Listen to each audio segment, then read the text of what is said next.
Hey, what's up guys? Darkbreaker here. In today's video, I'm gonna cast the Wild Rift India Circuit Grand Finals between the two top teams, AOT and BOH. This series is gonna be a very intense match, and trust me, you guys want to see this series. It's a banger, and Casterbreaker with the predictions, sexy casting, analysis, and we are casting two teams that are pretty good, and hopefully you guys will see how good the Indian region is, and hopefully Wild Rift is gonna get released in India pretty soon because the level is pretty good. And let's hop right into it.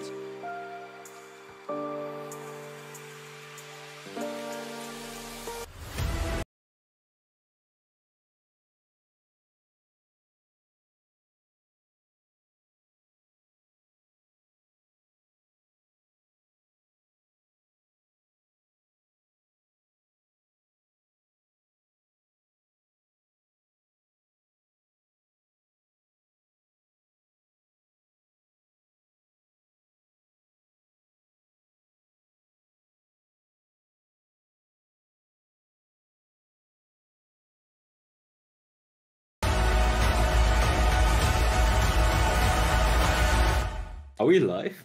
Yes, we are. Hey Okay, guys. nice. Hey guys, welcome to another amazing final of the Wild Rift India circuit. And yes, guys, with me, before you even talk about the teams, we have the one, the only, the Darkbreaker, Combo Breaker, Caster Breaker with us today. Combo breaker, that's very good. And Darkbreaker, man, this is an absolute honor and like really, really fun to have you on the stream today. And how are you doing? I Nice. just want to get started before that. How are you doing today? Okay, thanks for having me, first of all. And it's gonna be interesting to see the two best teams in India face it off, and gonna be exciting what type of playstyle they are gonna do. And then also, it's a best of five series. They are gonna be nervous, and then it's gonna be also exciting to see how they can handle the pressure and which team is gonna come up on top of this. So let's see and hop right into the draft. Yep, there we go. So there you go, have it, guys. The match is between Band of the Hawk and AOT, two of the strongest teams in the Wild Rift India circuit, and the bans have already taken place in chat. So we are just about to head into game. I will quickly just note down the bans for this game. AOT are on the left side or the blue side for this game. Galio, Varys, Lulu, Brom, Ziggs has been banned out. I think we're just waiting for last ban to come out from Band of the Hawk, and then we can quickly get into it. And I'm super excited. The chat is going crazy at this point. DB stickers are coming out crazy. So Yeah. again, it's an absolute pleasure. And again, guys, we're gonna have a cracker of the series because the last time AOT and BOH faced, it was in a best of three in the league stage, and it was very very close because AOT nearly edged out a win through a insane a Baron steal coming out from Crowley. But this time, it's gonna be crazy as well. And again, Darkbreaker, like I just wanted to ask you, what are your current thoughts on the patch updates? On 2.4b has just gotten out. A lot of the champions that we saw, like Xin Zhao or other champions, have been nerfed. Are you finding any changes in the last couple of days in terms of what just seems strong in the meta in general? I think, picks like Sincho are still gonna be strong if you know how to play him. It's just a slight nerf in the early game, but if you pay attention to the bans they're banning, like poking compositions, there's Lulu, very strong combo. Ziggs, also a strong pick. It's like with the Luden's Echo buff, all the poke compositions are gonna be very strong now because you have, instead of 20 ability haste, you have 20 ability haste. So poking champions are gonna be very strong, and maybe we're gonna see Ari. I would say she's not bad in this patch if you can pick a player correctly. And with that pick, you said the AO team is very aggressive. I feel like it's a very good playmaking champion assassin with a lot of poking damage on top. So I can see the potential on that pick now in this patch. And otherwise, I would say most champions are still pretty much the same. Akali, even though she got nerfed, she is definitely still an S tier pick, even in competitive, in my opinion. Crazy. I mean, we do have players here who do play Akali as well. It's going to be very interesting as well, considering it's a best of five. So, even if you've dropped the first game, right, there's ways for you to come back. And I think that's what the beauty of a best of five series is, right? Like, you get time to adapt. Like, if your enemy is playing something that you Yes. just can't play, ban it out and, like, try to hopefully deal with it, right? So, the bans, guys, have been taking place. Just to remind you, Fiora has been banned out. So has Varus, Braum, Ziggs, Lulu, Galio. The Indian meta Darkbreaker, we love to ban Galio. Just want to let you know, because we don't know how to play against a champion that's just constantly team I fights. mean, Galio is a strong comp pick. Like, he has great crowd control. He has the AoE taunt. He has the flash taunt combo for engaging. He has the ultimate for follow up for engage comms. He's also good for peeling back because he can frontline against AP compositions, building magic resistance, and then you can just taunt for your teammates, and the others can just kite back and attack while you're tanking, for example. So definitely Galio is a solid S tier pick in competitive. Very versatile both on the support and in the mid lane. And even in the top lane you can play him if you want to. So definitely solid pick. So I can definitely see the ban incoming. Fiora, I guess one of the players is very good at playing aggressive top laners, I guess. Otherwise, Fiora, Yeah. solid pick. And I mean, she's very annoying in the laning phase, so I can definitely see, okay, maybe I want to play a champion where I don't get bullied by the Fiora, so he just bans it out, so he has an easier matchup. Yeah, I mean, Fiora is a pain to deal with, honestly. Especially if you take grasp on her, she becomes one of those champions where, yeah, laning phase definitely not easy. But I know you have played Camille into Fiora many times, and you've come out on top using that. So maybe you'll end up seeing a bit of It's Camille it's as a, well. it's a skill matchup after all. Where they're telling the voice is cracking. I think maybe it's the connection. No, I think it's fine. I think Okay, the maybe it's just his connection. Yeah, it's pretty cool. So yeah, you're talking about the skill matchup between Camille and Fiora, right? Like, but I've seen you outskill that matchup a lot of times. Like, I think all of us in India, we love watching your streams. All of your YouTube Nice, content, and I nice. can tell you personally, right, where everyone when we said Darkbreaker's coming, everyone's hyped up, and not just people from the Wild Rift community, but we have a lot of people from the AOV community as well. And they know you from that point onwards, right? Where Arena. Yeah, I know the Indian community is like so huge that like you have so many mobile players. So imagine Wild Rift is gonna get released in India. I can definitely see that tons of players from India are gonna join and be active. Like when I was playing AoV, the Indian community is very big in mobile gaming, so they'll probably hype when it's gonna come out for India. Absolutely, like we're just waiting for the game to come out. But until that point, like the community, like you guys have said, Level Up India and the Wild Rift India community, we've just gotten this tournament together, and we're trying to just keep the game going because hopefully the game does come. It's launching in China on just like a few days as well, and Worlds is also launching. So it's going to be a matter of time, hopefully, before India gets it as well. I've just been informed that the player is logging, guys. So we just had a very quick delay. One of the players had some network issues, but hey, you know what, guys? Bans are done. We are here. We are going to get the match started very quickly. I can't wait for DB to chime in on his inputs on the meta. He's excited himself to see how India plays Wild Rift because he's seen EU Yeah. play.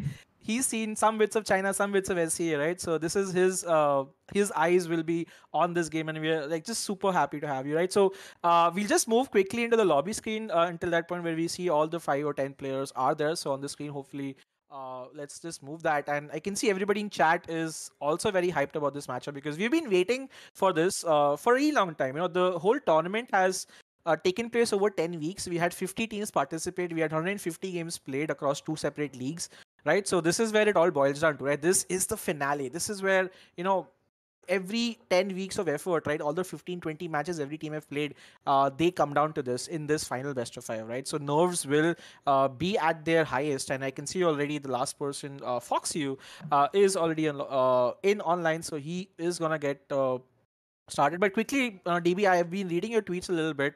I read your recent tweets about matchmaking and how you've been speaking to Riot Oh, devs. yeah, So yeah. I wanted to ask you, like, do you feel like finally from 2.5 we might just see some better matchmaking coming in? Because I've seen your plight, I read your tweets. I know it's not Yeah, been easy to play challenger queues or yeah, any other queues for exactly. that matter. So what are your thoughts on that?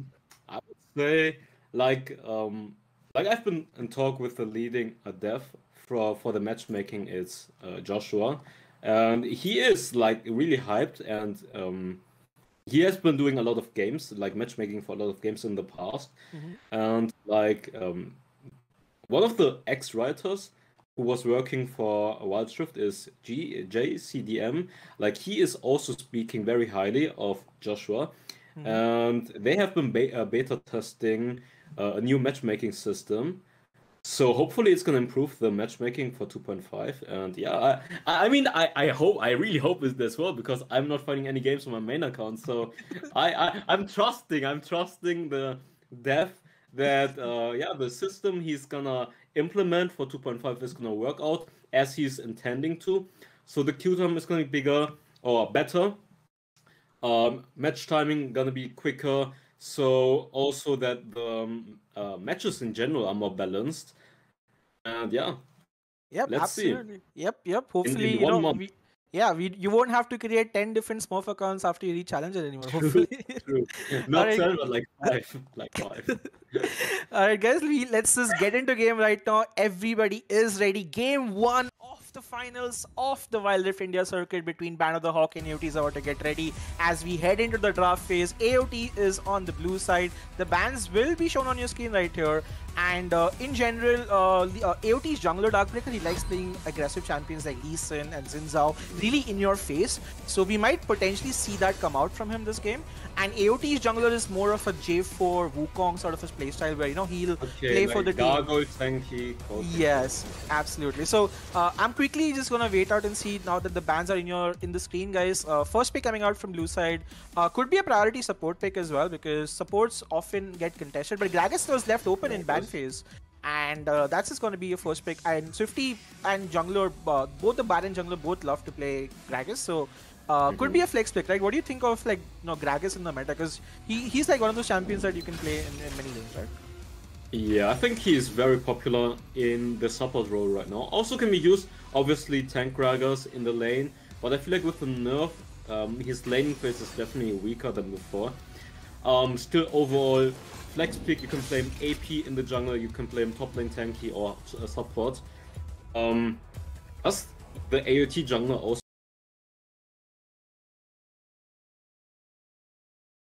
Reintroduce people back, and we'll just. Alright guys, apologies for the delay right here, but we are back with a very intense game between AOT versus Band of the Hawk. As you can see in front of you, the score is tied even Steven 7-5, but it is AOT who get the second dragon of the game. And Darkbreaker is again with me, and Darkbreaker, like, what are your thoughts on the game state so far? Because like you said, blue team, right? They have the scaling advantage, and now they got Infernal as well, right? Which will make it a pretty good situation for them heading into later this game.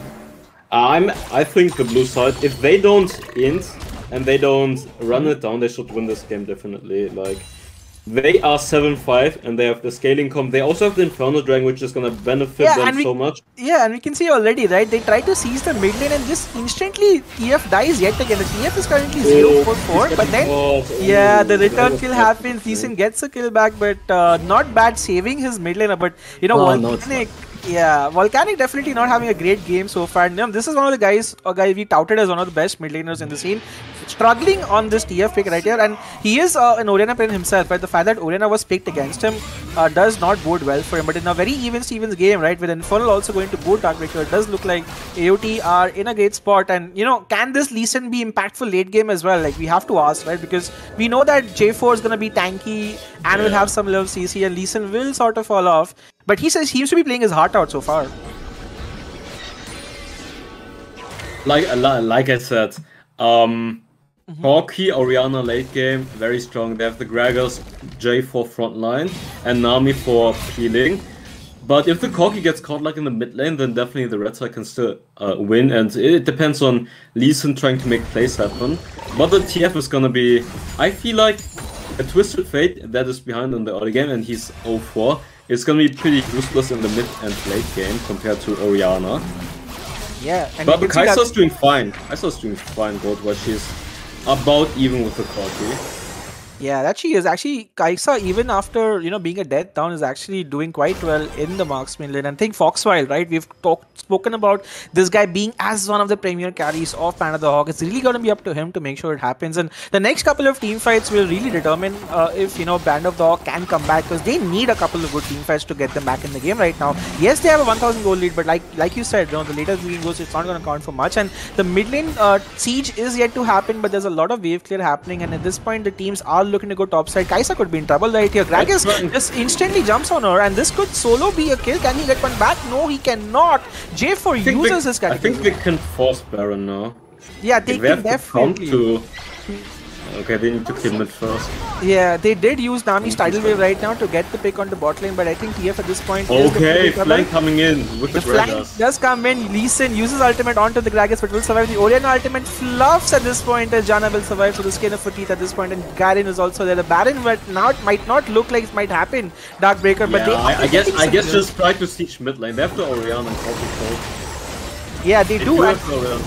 Let's see if they can get the mid lane, however, because it's not going to be easy for them to do it when you have so much tankiness in front of them. Here comes Twisted Fate as well in the mid lane. I think they should look to get back on the siege, and this now Gragas could be in trouble. Does get judgmented on his fate, but he survives. Gragas almost gets caught there. Yeah, lucky him that he did survive. And I mean, to be honest, they can just group 5 people in the mid lane and they should just outpoke them and just always get a few shots onto the mid turret. And the moment you get the mid turret, you open up the map, you can go for deep wards, you can shove the wave deeper, and then you can go for the bot turret as well, secure the next dragon, and then set up for Baron.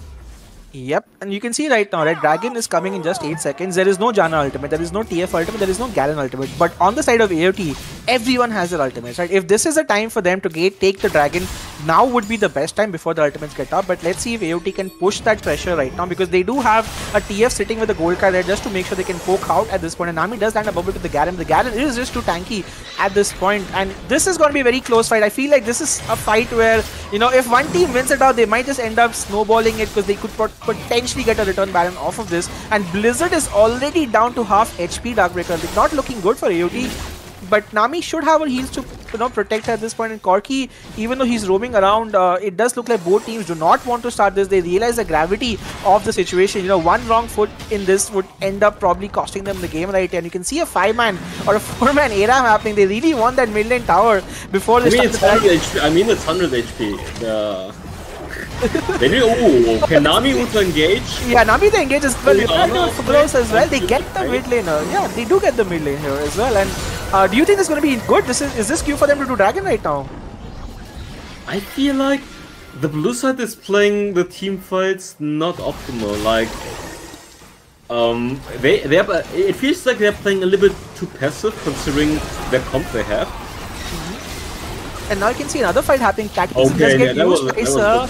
It was, but Kaisa does survive, but Garen does not. Meruem dies. Yeah, that's not good for them. I think this is another pick that will help them out. Meanwhile, RPG Sun trying to do what he can, but Gragas with a beautiful body slam. Jump in. They do try to jump in. Empty. That's what you should do, Corki. Good job, nice. I love it. Darkbreaker cheering on the Corki right here, and the Corki doing exactly. Because they were already low life under the turret, and the Gragas went in, so Corki just follows up immediately. He just. Look at what mechanic right here. He gets himself 2 kills out the blue, gets himself another couple of kills.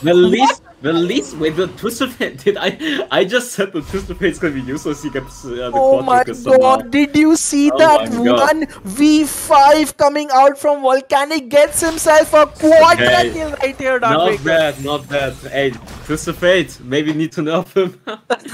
Actually gets the quad kill, and he gets the mid as well. That was a good team fight in the end for them. Yeah, and look at the goal lead. He just gets to be the highest goal lead after those 4 kills right here. Just when you thought, hey, you know what, this could be the start of the end for Panda the Hawk, this guy gets himself a 1v4 clutch quadra kill, 13k nearly gold lead, the highest on his team by far. 4 items, DB, we were talking about how he might not get to scale, but after that fight, things have just completely turned around. And actually, if they pick off, like, they do have the pick of potential, and if they catch Orianna or Corki, like if Corki dies, they might be able to force the Baron and come off on top.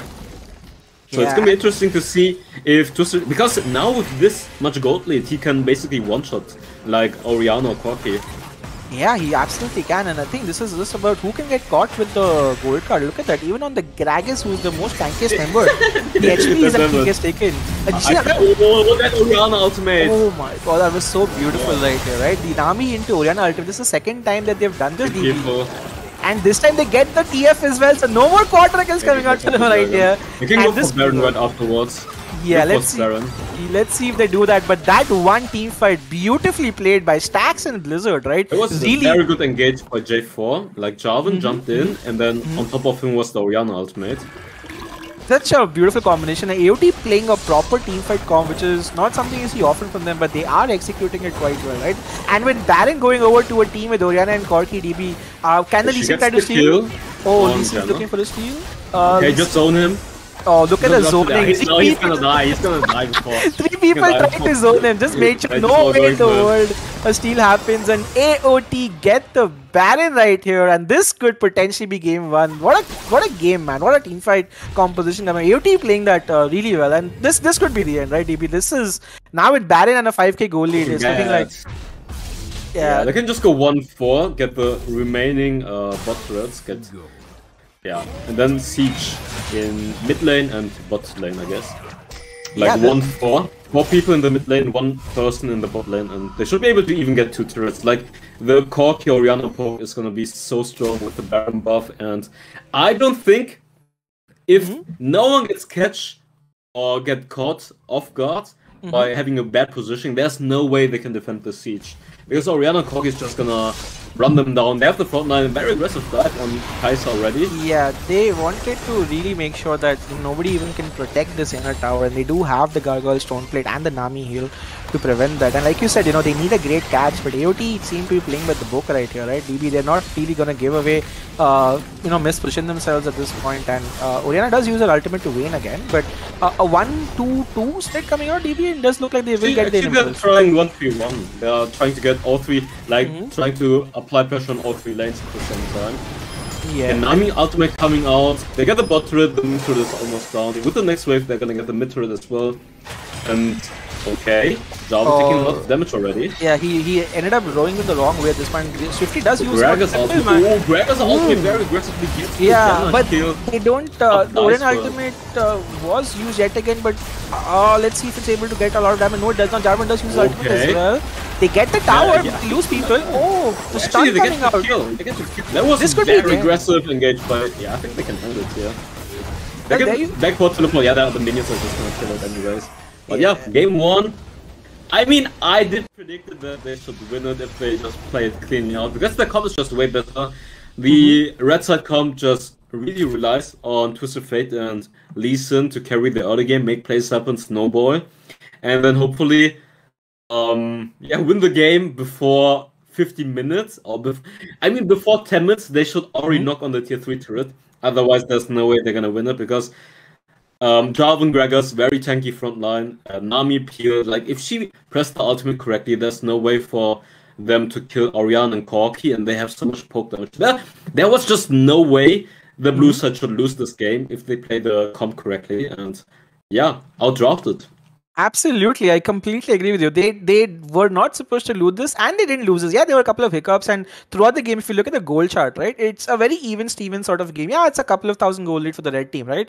But the moment you entered the 15-minute territory, right, and everyone had items, the combination from the Jarvan and the Orianna and the Nami was just completely enough. They completely steamrolled Banner the Hawk and just went and got the Baron and just ended up the game. And Volcanic, he tried to somehow make the game a bit more fun by getting a quadra kill at this point, but it wasn't enough at this point, and BOH do lose game 1. AOT are gonna take away game 1. Game 2 will be starting in just a few minutes. It's a best of 5 series, guys, and AOT are coming out with comps that definitely seem to be more 5v5 oriented. I think they realize that to beat BOH, they need to just probably end up playing the same thing that they play and be better at it, because they have done that. And yeah, like you said, the better draft definitely playing out, and the better draft definitely winning as well. So guys, this is it. AOT have taken game 1 in this best of 5 series, but do not go anywhere. In just a couple of minutes, we'll be starting with game 2 as well. And as the loading scene, and we're already here. Apologies for the delay, by the way, for the stream. We had a very short issue, but we got that fixed.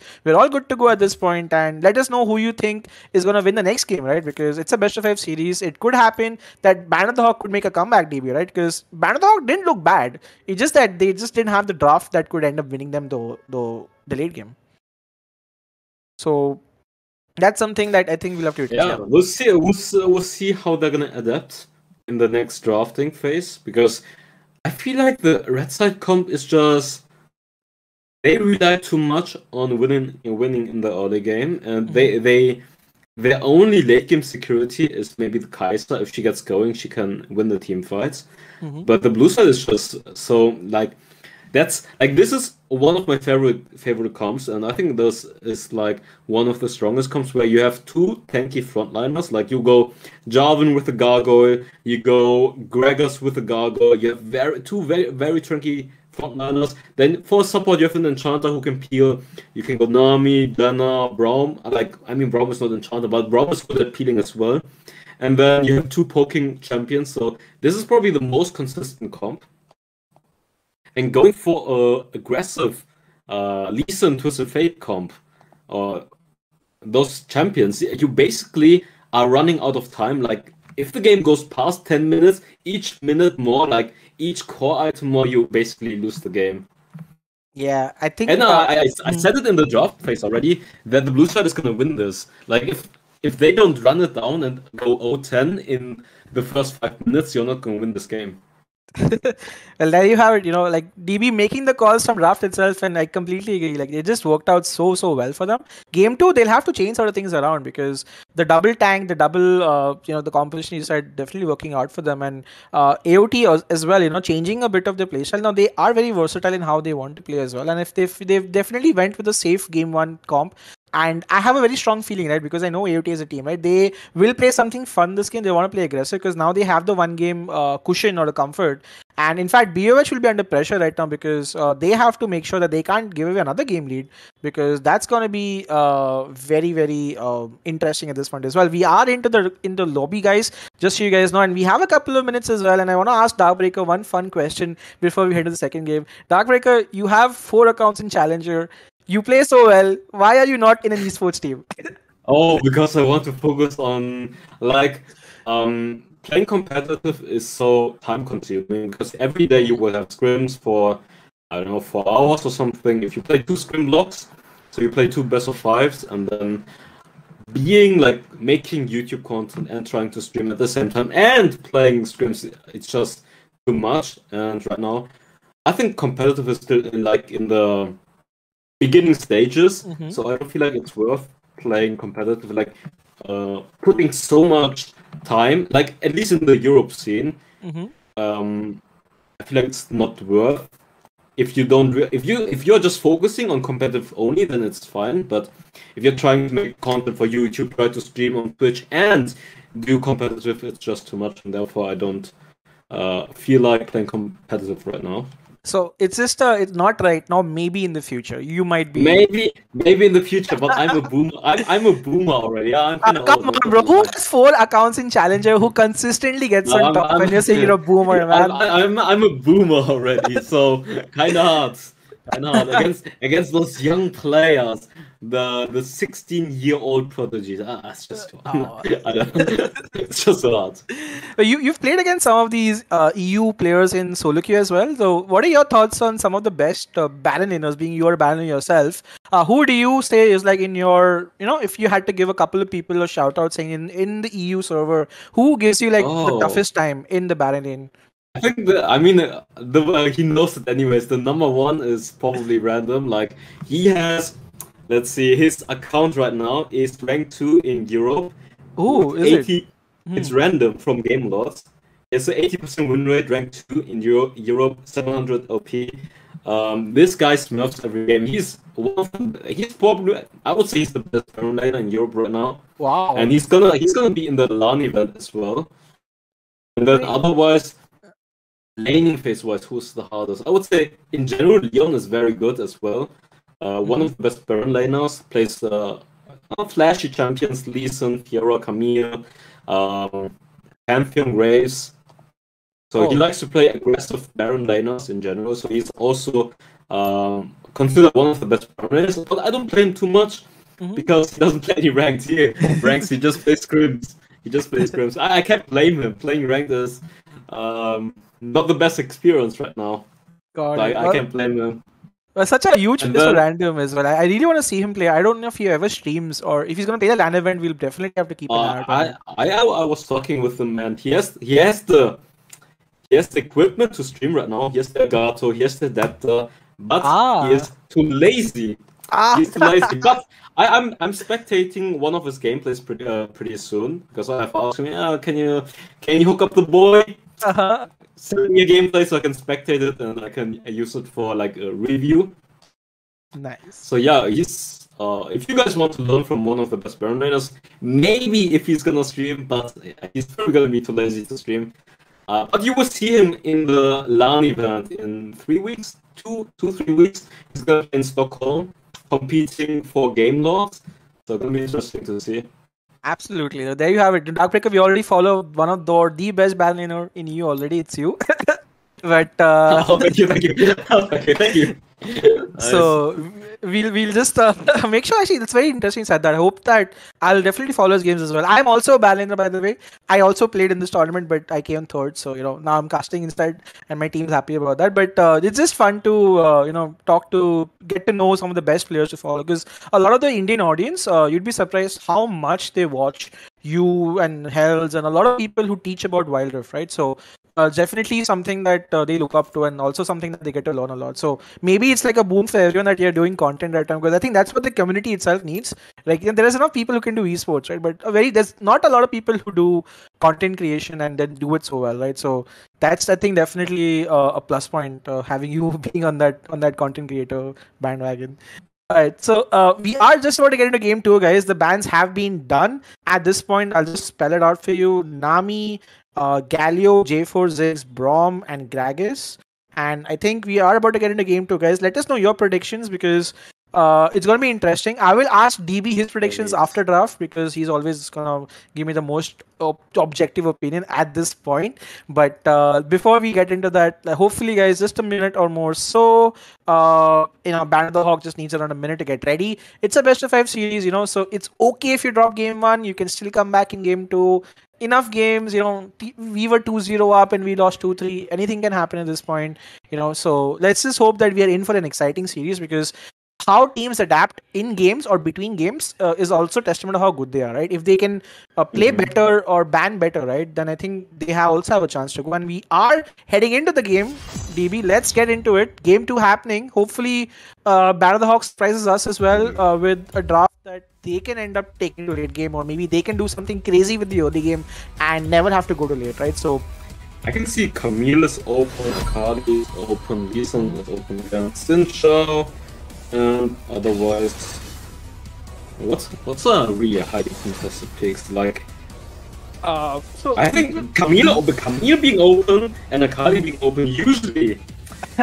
Any other team will probably pick them, but last game Akali was open as well and no one went for Akali. So I think what happened with the nerfs to her, people just felt like she's not strong in India. Like, I think they nerfed the passive movement speed, and also another ability, right? So people just felt like, oh, she's not that strong. But like you said, I agree with Camille is a strong pick, and jungler and Baroners do play it. But the Indian meta seems to not be focusing much on Camille as much as maybe other regions do. And again, you see Lulu getting picked up. Now this is a very comfort comp for BOH, because their marksman is the main carry DB. Like, Foxyu is the guy who will, like, if you give him a enchanter support, the dude will literally try to carry you. Is Varus still open? Yeah, Varus is open this time. Open. I think they can just go for Varus now. Varus Lulu combo. Oh, they actually go for Senna. They go for Senna? No. I think they do go for Senna, and it seems to be a Senna mid lane. Is this a very hyper protected AD carry composition? Because wait, is it Lulu mid lane? Because the other guy is hovering Nasus. So Senna Nasus bot lane and Lulu mid lane. Or Lulu top lane. Lulu top lane is also actually no, they're connected. Never mind. Lulu mid lane. Man, BOH is like going crazy with this fix, making us think where is anyone going? Like last game Varus was banned, and this time they have Lulu and Varus is open, and they don't go for the Varus, and they go for Lulu mid lane instead. They go for the hyper carry master E combo. Oh my, we've seen that's I've not seen it competitive, so I'm curious. I'm curious if it's gonna work out. I'm quite curious too, because that definitely means their jungler is now playing Nasus bot with their mid laner, their support is now playing mid Lulu, and their ADC is now playing Master Yi. This is some next level strategy coming out from BOH that I think is a cheese. We can call this a cheese. Like they're just trying to cheese your opponent, right? And red side AOT is going for the same comp. Like it's almost like the same comp, except for the Nami. They have Leona as tank and heal, and Xin Zhao instead of Zhao. It's literally the same composition playstyle. And blue side switching it up completely, going for it's Renekton top lane. Senna Nasus, very popular combo in the bot lane, and Lulu mid lane. It's a hyper carry Master Yi combo. Yeah, and like Lulu went Ghost as well. Lulu the attack speed on Master Yi. So yeah, it's interesting to see. She will, and she has Ghost as well, just to make sure she doesn't get caught out. There's Nasus to give them magic damage in the early to mid game, because he's gonna go AP Nasus. And on the other side, like you said, scaling composition, but then you have a Master Yi and Lulu, right? Like, it's hard for me to say what scales better at this point, but what do you think, just looking at the drafts? Do you feel like BOH might just win this because of the way that they're trying to play, or do you think that the standard comps still win out? Wait, let me see you compare. I'm just wondering if you can stop. Like they have the silence on the Master Yi with the Garen. If Garen just focus Master Yi, they have this Leona stun on the Master Yi. Xin Zhao can tank a lot. I feel like Master Yi can be very helpful to kill anyone. Like Garen super tanky, Xin Zhao tanky, Leona tanky. How do you reach Corki if he doesn't mid position? And Orianna with the poking. If she positions herself well, I don't see how Master Yi will find the opening for the engage. Or for the even team fighting. How does he want to team fight? Because he has to deal with 3 tanky frontline who are gonna try to CC him. And so we Renekton for engage, Nasus is gonna play maybe AP, trying to poke people.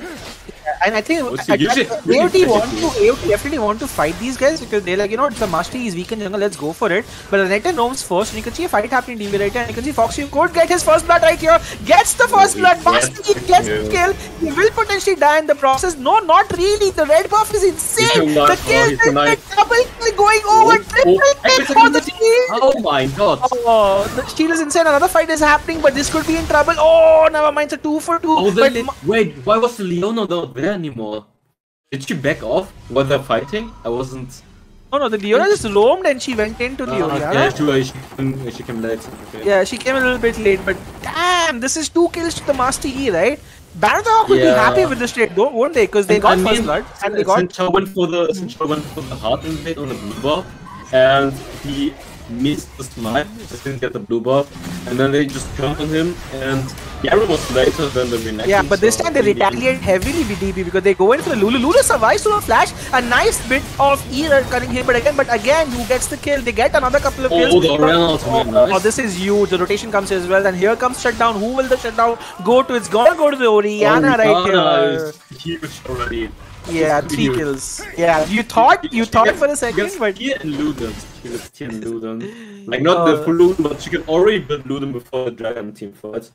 Man, this we thought for a second, right, that this is gonna be a game where Master Yi carry could potentially come out, but AOT like, you know what, guys, nah, we're gonna make sure we keep him down. They get the shutdown, 3 kills onto Orianna as well, and they have a goal lead in this game. And Master Yi, he's still not behind, by the way. He's still like 1,800 gold ahead of the jungler. So different champions are ahead in the team, right? They're still playing to their strengths. Like you said, Orianna would be one of the carries for this team, and Master Yi would be the actual carry. So in that sense, I would say it's still going okay for BOH, but that doesn't help them at all. Another fight's happening though. Yeah, and Manisus has to use his ultimate as Flash. well. Yeah, but the stun does land. He will have to flash away as well in the process, and he does run out. And AOT get another flash and an ultimate, and Orianna sitting in the bushes waiting for someone to come before they can catch him. And Blizzard, like this Orianna player, looking really, really strong in both the games. And again, Nasus could be in trouble. Oh, Does get nice stunned play. by the Orianna, and again they're looking to Orianna's get the gonna get kill. another kill for Yeah. 0 now. AOT They is super also, active. oh, Ooh. they could dive further. Okay, Diona. Oh, nice. I mean, Stacks, I think that's worth, right? He gets the wave Yeah, push the as well. wave is gonna crash, and that's where they're gonna lose experience and gold. And remember, they lost the summoners for the Dragon team, right? So gonna be for the bot lane. Like Senna is a free kill right now. Like no summoner spells, and Xin Chao, Leona can dive up pretty easily. Oh, Yeah. Yeah, so there's a nearly a 2,000 gold lead, right, coming out for AOT. I don't want to be pessimistic, but I don't see how the blue side is gonna win this game. Like Orianna 5-0, like the Master Key needs to be a super 1 vs 9 carry, but how do you deal with the Silch or knockup? You don't, because you can try to, but it's just too late for them at that point because they get another pick off and they are using this Leona very well, aren't they, Darkbreaker? Because every time there's a fight happening, it's a Leona who is making engages, a right? lot of plays up, good engages so far. Yeah, and I think now they are like, you know what, we don't even want to trade objectives. You get the scuttle, they say to the jungler, and when the team is going to get the dragon, this is some crazy combination. Oh, What level of domination is this from AOT? If they are actually getting both, I'm just gonna say that. Oh, the heavy could be in trouble, honestly, at this point. Oh, no. Oh my god. Oh, but the heavy Orianna does saves go. it though. Orianna saves it though. Alright, you put that as worth. Mashi again uses flash, gets a kill as well. Now this could be the redemption of the E, but then again he has to. Oh, he does use his shield. He's still too far. Does end up using ultimate to kill the Senna and Lulu as well. The Master is, but it does look like, you know. You can't cocky. Yeah, Corki wants that. Oh, he interrupts it as well. That's That's crazy. The Renekton has to get a kill is not enough. Oh, he shot himself. Oh lord. Ban the hawk. This is not looking good. This is looking horrible at this point. They're still trying to their effect and the Machi is getting some kills, DB, but just not working out. Doing really well though. Yeah, he's really trying to get those kills. Yep. Master Yi, one kick good lead. Yeah, he has the goal. Ocean Dragon and Terror. And 6-1 on Orianna. Leona, so far she is very aggressive and she's finding those engages with dash. Yeah, 6-1 and 3, right? 9 out of 11 kill participation coming out. They get the dragon, they get the herald, and while the master is getting fed too, the goal is still hovering on the same. It's around 1.5, 2,000 goal. It just feels like the tempo advantage is going to this thing. And the Renekton, like you said, doing really well, has red buff to himself. And Garrett has to be a bit careful because he's falling behind around 1,000 gold. So there are different champions who have different goal leads on the side of AOT or BOH. But overall, with the Orianna getting to her item power spikes, it's gonna be really up to Master Yi to maybe kill the Orianna. If he can do that, right, DB, maybe BOH win this because like Orianna is 7k compared to Lulu 3.5k. Yeah, they're doing the funnel strat, right? They're trying to funnel all the gold to but still, that's huge. Like the Lulu is basically a support. She's not gonna do any damage because she doesn't have any gold. So all she can do is just press the attack speed on the Master Yi and pray that he's gonna 1 vs 9 carry the team fight somehow. Yeah, that's literally what she is gonna be, an ult and a shield bot at this point. All the gold being, you can see already in the middle, right? Lulu's giving all the gold to the Master Yi, but falling herself so far behind. Where, you know, she just ends up being a shield bot. Let's see if the strategy works out for them. I don't think it is so far. The Herald also being used. This could be the first star going down, and I don't think the Nasus or It's gonna be very hard when you put all your baskets, like all your things into one basket, like all into the Master Yi basket. Like if they just like the issue is the red side has too much CC. If they just focus their stun on him, he's just gonna die pretty easy. Oh, actually, okay, 1 for 1. Yeah, not worth it for BOH again, right? Because they need to get more than just one kill. Like going 1 for 1, And they're not losing, bad. they're losing turrets at the same time in the bottom lane. Yeah, and Kale could be in trouble. Never mind, he will survive. That's a very, very close. Oh, the Ignite does end up killing him Just eventually. get the kill onto the copy. Nice. Yeah, but look at this in the bot lane. AOT are getting not more. This 1-2, maybe even a 1 plating, I would say. I mean, the mid lane tower also not gone down. The Garen being tanky enough. He's trying to clear the minions, but Nasus is like, you know what, ignore the Garen, just kill everyone. They do get the mid rest. Yeah, but he will at least die in the process. So getting 1 mid lane tower for 2 bot lane towers, maybe still worth it for AOT, right? Because they get a lot of gold from this. I feel like the AOT team is like, considering their lead, they are giving too much back in favor of the blue side. Like, blue side should be getting snowboard harder than they're getting right now, because they are trading too much considering their lead. Like, if you're in a lead position, you don't want to trade objectives like that, because you shouldn't lose any objectives in the first place. The Renekton could be in trouble right now, and the Renekton could be in trouble right here. He gets stun locked from the Leota's ultimate is just not gonna be enough, as just Garen also uses ultimate to kill him. And the only one of the champions who was doing well from BOH again dies, gets caught out right here. Senna's like working through stacks, but she only has 30, what, some 35 stacks. Gets a flash knocked up, nice. And they should get mid right now. Look at this, Leona. Yeah, but like, who do you think is his favorite DB, right? Because it does look like AOT is winning on every rotation, aren't they? Yeah.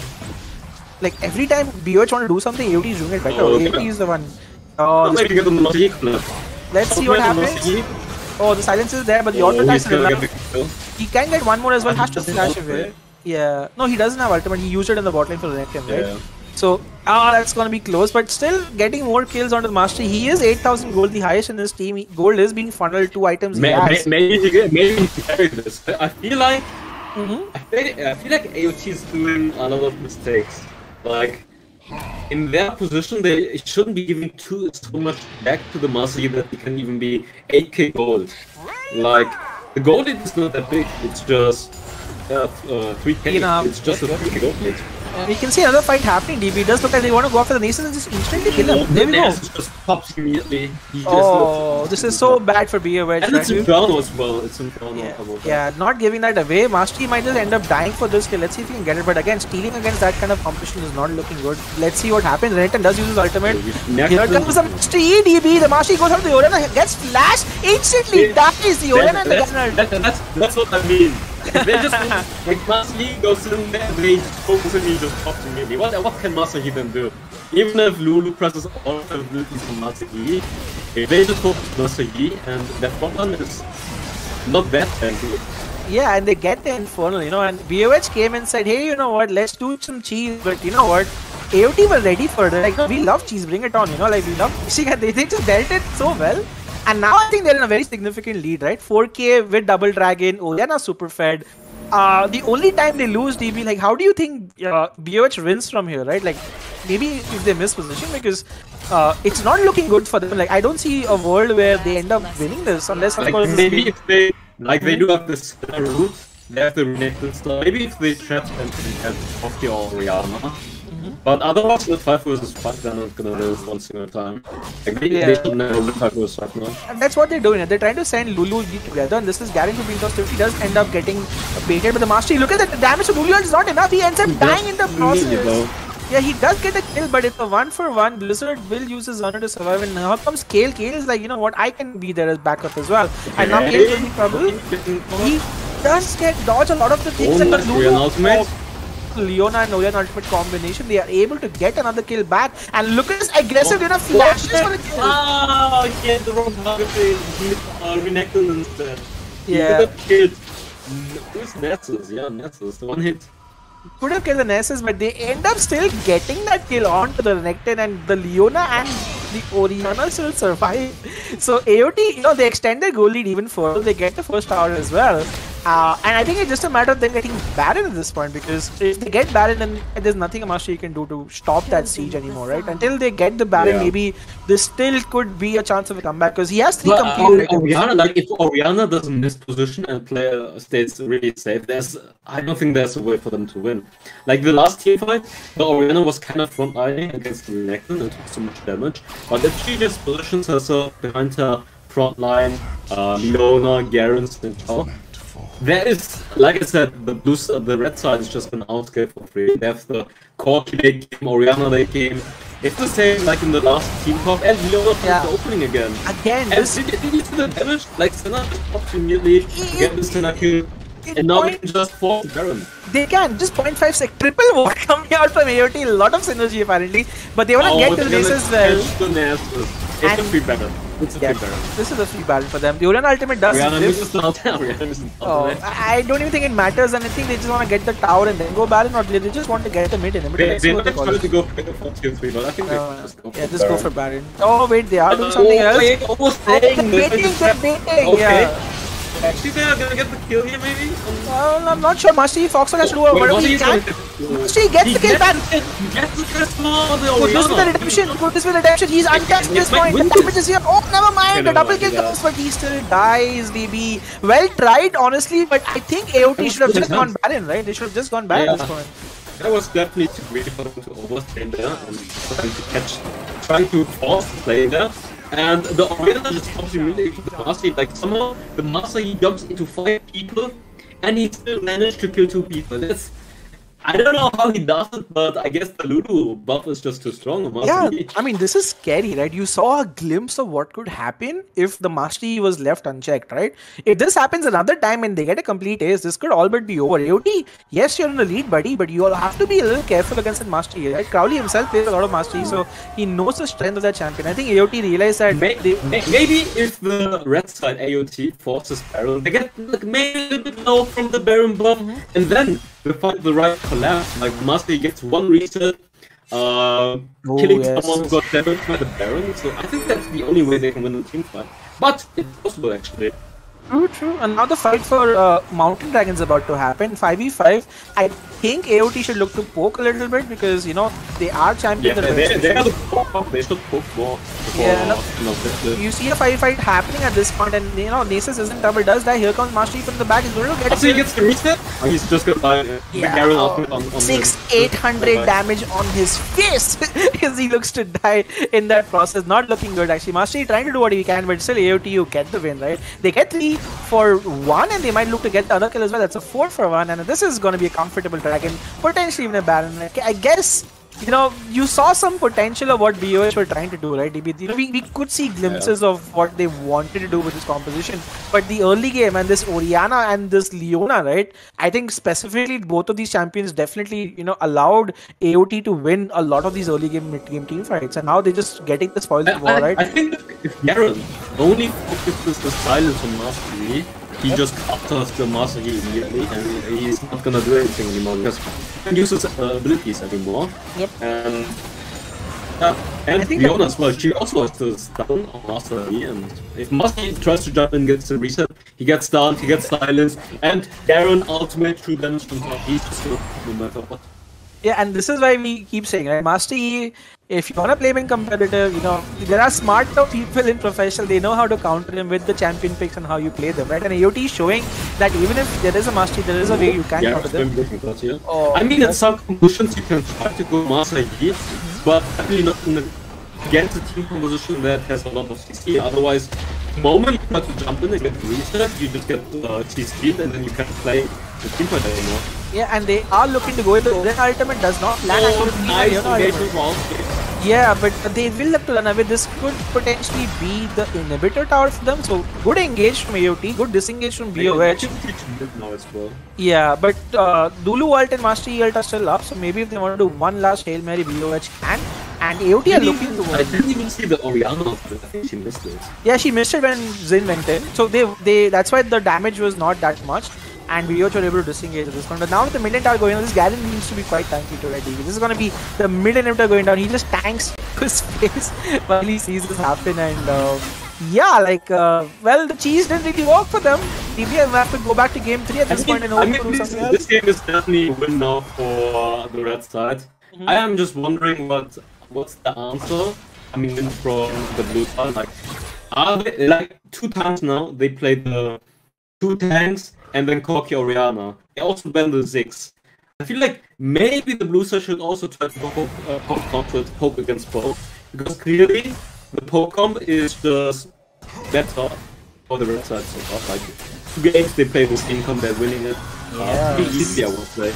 So true, right? Like, I mean, they either have to ban it or pick it themselves. Like, we know for a fact that Foxwild plays Corki and Volcanic plays a very good Orianna, right? So they can just steal away the comp they have to. But AOT, without showing much in both the games, have taken away 2 victories for themselves, right? So they still have a lot that they can offer as well. But they have the Varus open. They have the Lulu pick, they have the Varus open, but instead they went for the Lulu, Master Yi, Cheese.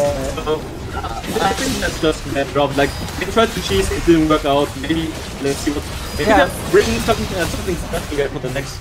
Yeah, Fox is trying to go in for the all, and he does end up doing his GA. Look at the HPs at this point. He does end up landing another ability. Can he get a kill? Oh, he's quite close to getting it. Uses Zonya as well. He might get the reset. He gets the reset. Fox gets the reset. Oh, another He gets the reset. Oh my lord. They get the ace, but the waves are pushing towards them. Oh, AOT. I'm just playing at this goalie. They're just instinct. I can because the goalie is 11k, and before the event was even big. I'm actually surprised that the Master managed to get the.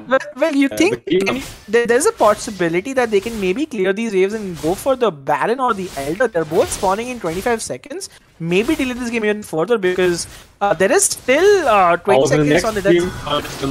Oh my god. DB, what would you do if you lose that? Go for the Elder, go for the Baron. What would you do here? Or what would you do at all? I mean, you definitely need to contest the Elder because if they already 3 dragons on the red side, and if they get the Elder, the game is over because Corki Orianna, true damage with 4 dragon Elder is just gonna be too much. Yeah, so, I think like they need to steal it somehow. They need to steal it somehow. Well, Fox, it's on you, buddy. Can you steal this dragon? 10, 9, and 5. What an interesting scoreline from the Marshvll. 10 kills and 9 deaths coming out from him. And now you see the fight happening, but with double super minion waves pushing in DB, you know, like it's not looking that good because all AOT have to do, right, is just wait. Right, to have the minions push in and then they can look to go. They also have to poke. They need to poke before they start the fight versus 5. They also have to poke. Yeah, and at this point, like, I feel like even if the red side starts the Elder, the blue side can poke them down. They only have the Tenor, maybe for some long range auto attacks, but besides that, they don't really have to poke. Yeah, Senna's the only one who can do that level of poke, and you can see Leona is there. The Elder has started, mind you. It's a lot of HP on that Elder. They don't really want to do it. They're just waiting again. They're crashing in. I think Sharon should try to teleport.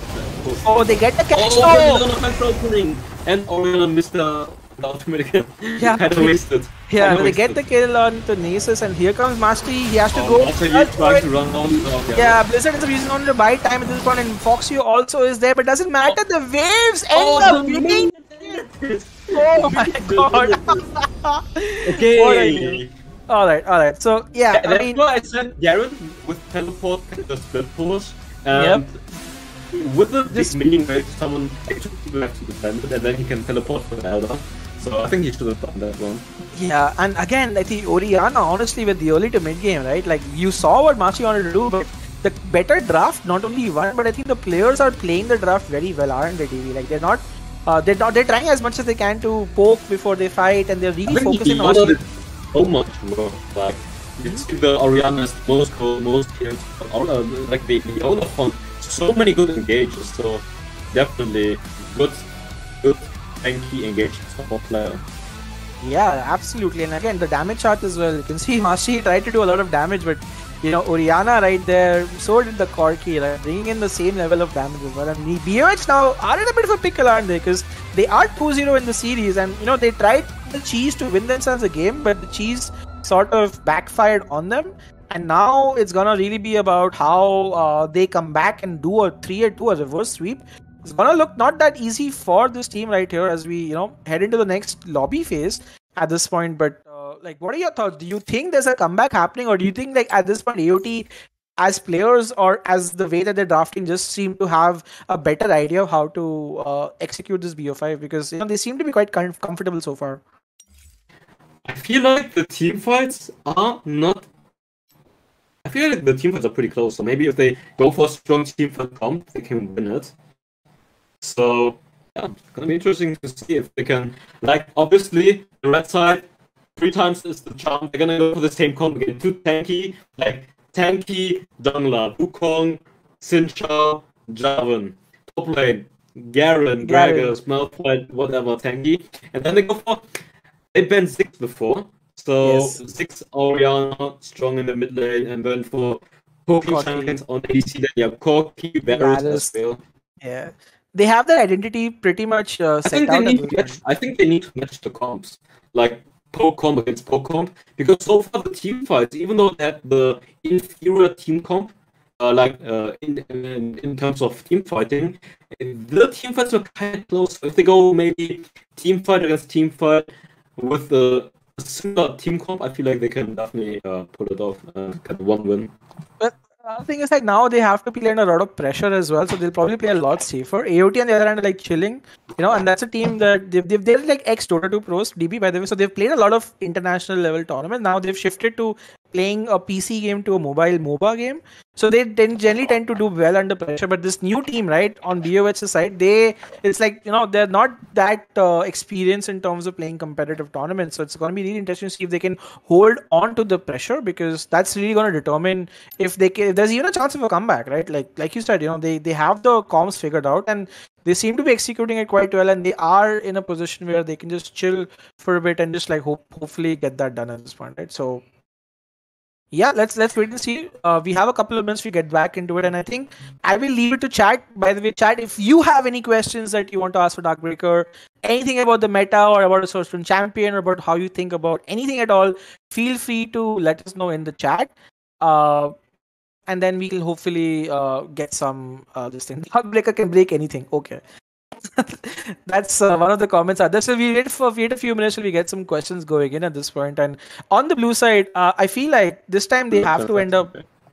They have to start stealing away the picks, don't they? Because if they don't get the Orianna or the Corki, or they don't pick Varus themselves, they might be in a bit of a pickle coming out right here. So okay, I think Darkbreaker's mic is Baba. Like, can we just check if everything is cool on DB side? I can hear him perfectly. Yeah, I see as well, but can you hear me clearly? I can hear you perfectly. I don't think there's anything Yeah, on if your you hear side. me perfectly, then it's not on me. But that's only when he just said. Otherwise, there isn't anything at this point. So it's fine. I think at this point it's great. So we are looking to start the bans in just a second. And man, for how excited you are about this finals, DB, like the fact that it's going to be a 2-0 or a 3-0, definitely one team is coming out a lot better or on top, right? In this game. And let's wait and see. But just quickly, your thoughts on couple of both the games at this point, and like any sort of thoughts on both the teams, or just your thoughts on the whole series so far. I think they're playing it pretty solid, like a few mistakes here and there, but overall, like their rotation is not bad, and they're playing the map decently. I mean, you saw when they had the lead in the right before, like they got the team 2 in the mid lane, and they could have just gone for Baron and get the Baron for free, but instead they overforced too much. So I feel like decision making wise, they should play more cautious and maybe play more for the bigger picture or just for the objectives when they have the opening to do it. Cool. That makes a lot of sense. Like, they definitely can work on that a little bit better. Griffith is good is asking you, ask DB how come he is so good at Camille. Well, why are they writing the voices cracking? Like, you hear me normally, right? Yeah, I'm hearing on stream as yeah, crack. So it's not on me, it's the stream. Oh, or not. Yeah, I think it's let's just check once, Baba, if everything is fine on your side. I think it's good. I can hear you pretty clearly. We'll just quickly check it, guys, before we end up asking more questions to DB right here. Let's do this. Like, can you quickly maybe rejoin Discord once, this channel, if you can? Maybe that's like, you can fix it. I guess we're just getting DB to help out, making sure we can. Okay, test. But I just restarted already before. Oh, okay. Laggy was. I think it's their connection then. Yeah, just looking quickly at that production wise. Baba, if you can just check. I'm Let me open it as well. Yeah, it's on stream. Okay, wait. Can you change the the region to?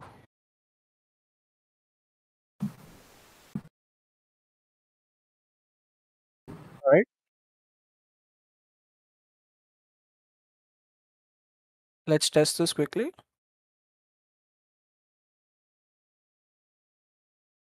Can you hear me, DB? Yeah.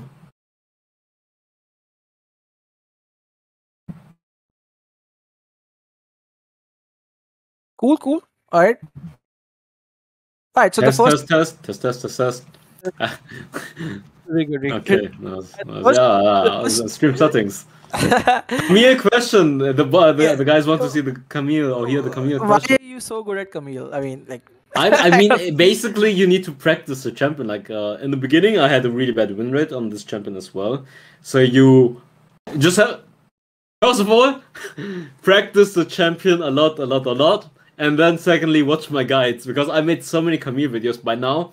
If you guys have watched the Camille guides, I would say you should be able to like know the basic mechanics because it comes down to using her passive correctly, obviously. Because every time you trade, the passive is going to give you a shield, so you can trade within the shield and have positive trades. And also mechanically wise, you should try to practice the hook shot. The hook shot in general, because you can combine the hook shot with the flash to cover more distance and stun the opponent immediately without them being able to react. And also you can combine the hook shot with your second ability. So the moment you're traveling, like you're dashing, you can already use your second ability at the same time. So by the time you land, you can slow the opponent immediately down. So that's something that I like to do almost every time. Like every time I dash, I always use the second ability at the same time. And then obviously the ultimate, you can lock people first of all, and secondly, the ultimate, if you time it correctly, you can you become untargetable when you're jumping up. So you can use it to dodge abilities. Like if you time it correctly, you can even dodge a Darius ultimate. So Camille ultimate, very good and underestimated in terms of dodging abilities. I agree. And I'm a Darius main, server top 100, but I've had the cases against Camille All where 200. yeah. So, but the better Camille is definitely just wait for you to press your ultimate and dodge. So that's honestly like a very good tip as well. And one of our viewers asked, Darkbreaker, have you ever tried Indian food, or do you like Indian food? Oh yeah, I've eaten a lot of Indian food actually. Oh, what kind I of don't know. I'm so bad. I'm so bad at remembering the names. Oh, but you can describe to us how it looks. I like to eat spicy stuff. So Indian Indian cuisine is pretty good. Like they have so much variety, and like very healthy options or recipes in general. Awesome. Like this is great. If you ever come to India, Darkbreaker, just let us know. We'll make you take you out and have you all authentic Indian cuisine that you can get anywhere you are. So like, that's like great, Indian, guys. Indian restaurants here are pretty popular. Like a lot of German people, they love to eat Indian or Asian food. Like curry, spicy stuff. Yeah, it's pretty awesome. Awesome. There you go. Like there you have it, guys. Darkbreaker is one of us. He loves Indian food too. So kudos to them. Stark is asking, DB, will you look to analyze, or are you interested in analyzing any one of the games today on your channel, maybe? Because you sometimes do game reviews as well. I mean, that's out to honestly, Yeah. I was actually thinking about recording at the same time, but actually, I mean, you can just use the stream here and just use it for content because I'm basically already casting and analyzing at the same time. So I was thinking about recording at the same time, but since I'm using the OBS, I can't do it at the same time. So maybe I will just use this VOD and maybe do some voiceover in some certain parts. But yeah, it's definitely not bad. Well, there you have it.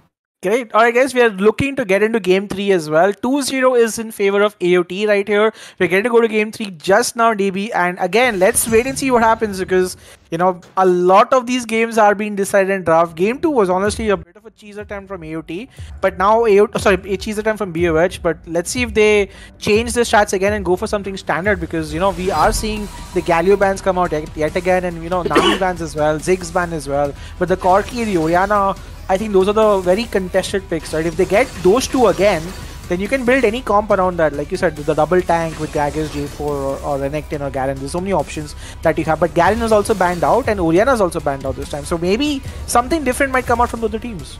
I feel like Corki's open Gragas. Okay, they go for Gragas. Maybe pick Corki away, guys. Yeah, maybe they have to pick Corki away this one. Oh, but don't go for the Twisted Fate. No. I think he feels that the Orianna is banned out, so he goes for it. And IMC goes for Lulu yet again, so not picking Corki may end up biting them back a bit. Let's see what happens, because KO, they don't go for Corki actually. Yeah, they themselves are not looking to go for the Corki. I mean, they want to just get something else, play something else as well. I mean, his Twisted Fate is good, but I feel like maybe you should try a different composition out. Like, they're going for a pretty similar comp. Oh, they go for the Lulu Vayne Hyper combo. Oh, they want to pick the Vayne. They showed the Vayne and then they change it back. I'm not sure if that's another strat from them, but yeah. RPG Son is always picking it. And so Darius. Okay, so Gragas into Darius. I think Gragas does definitely wins the lane, but Darius, once he gets 5 stacks, can look to outplay here. But the Vayne Lulu DB, that definitely gives it's the Ahri pick now. It's the Ahri pick. Yeah, but what do you feel now? I did say it's not bad. I did say has potential to be very good. Good poking champion, good pick potential. Her charm in teamfights can be... If you catch people with the charm beforehand, that's a game changer. Jarvan is a tank. They do have a tanky frontline again, but their poke is weaker. But Kai'Sa scales in the late game very hard. True. But with the Vayne with the Lulu though, with the Vayne with the Lulu DB, I feel the comp is good. Yeah. Have the Darius frontline with Lulu, Wukong engage, Twisted Fate for CC. I think they can catch people with the Twisted Fate and the Darius pull pretty easily. And the Vayne Lulu security in the late game. I definitely think they have a solid... I think teamfight wise they're even. Yeah, actually. I think this is the first time where we feel like both the comps have the front lines and the back lines for them, and I think this is going to be a very, very fun series to watch, because this is a game that I think this will be the closest one. I think this will be the closest game. Yeah, you guys are watching the Wild Rift India Circuit Finals with our guest cast Darkbreaker, guys. This is Game 3 of the finals, and it's a 2-0 in favor of AOT. But Game 3, with the drafts that we've drafted, does look like it might be an even-Steven sort of game. Let's see and wait what happens. But you can see already, DB, right? Like, with the Ahri, with the Leona, right? There's definitely more catch potential coming out, perhaps from AOT, you feel? Like, at least in these 2v2, 3v3 combinations? They have good engages. They have the Leona engage again. He played very good in the last game. Jarvan was also pretty good. He has a good catch potential, good engage. And then obviously Gragas, he has the ultimate to catch people off guard, and then the dash flash combo to engage onto them. But at the same time, this time they don't have the strong poking lineup like beforehand to abuse the fact that they have 3 tanky frontliners.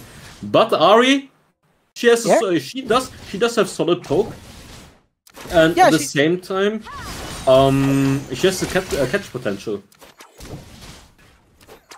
Yeah, that's exactly like what I think they will capitalize. And you know how Crowley is, right? He doesn't play J4 to scale. He's like a guy who will look for the level 2, level 3 for sort of fights.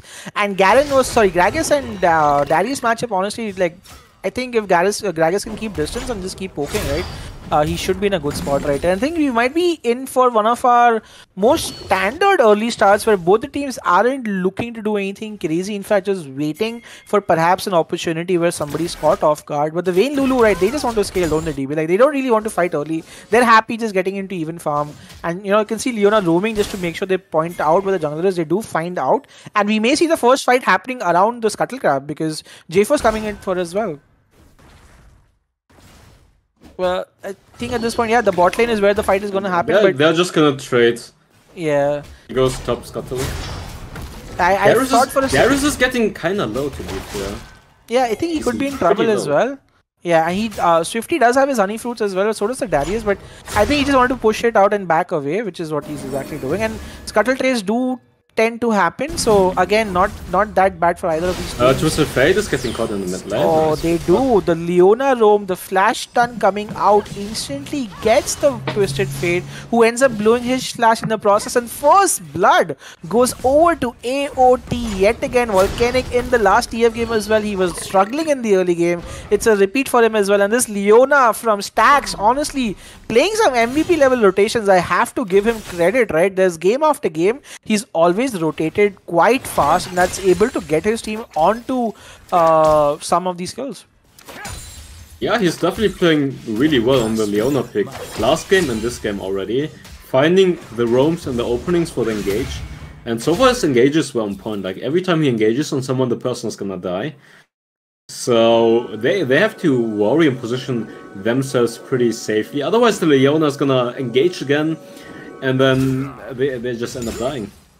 Yeah, and you can see right here, right, the goal that goes over to the Leona, honestly, so not the best person to get it on, but the fact that the Twisted Fate is without a flash will mean that there could potentially be more ganks coming to him in just a minute or so. But the early game seems to be going well. I think still the first blood gold is not a lot because BOH still have a goal. Oh, looks like they will try to dive here, but they do want to dive it, ultimate. but Twisted Fate just denies that completely, and they still have flashes to be used, so that does prevent the gank from happening. But good offensive on AOT, right, DB? They're trying to make plays happen, which is what you want to do with the RE, right? Yeah, and they forced the Twisted Fate ultimate for free now. So Yeah, Twisted Fate will lack the ultimate for rotation or for a gank.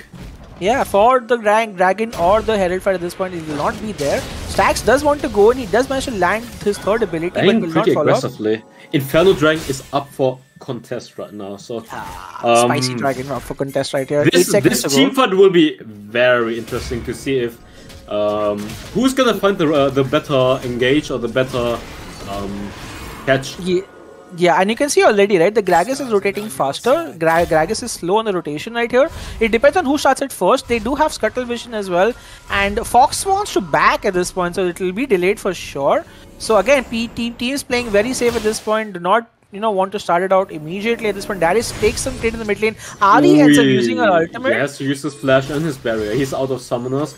And Gragas had, Garrett. Oh, they used 2 ultimates though. He used 2 ultimates and 2 ignites for that as well. So maybe if Darius is still there in the fight with his ultimate. Yeah, if Wukong fights, yeah. He goes for a 3-man knock-up right here.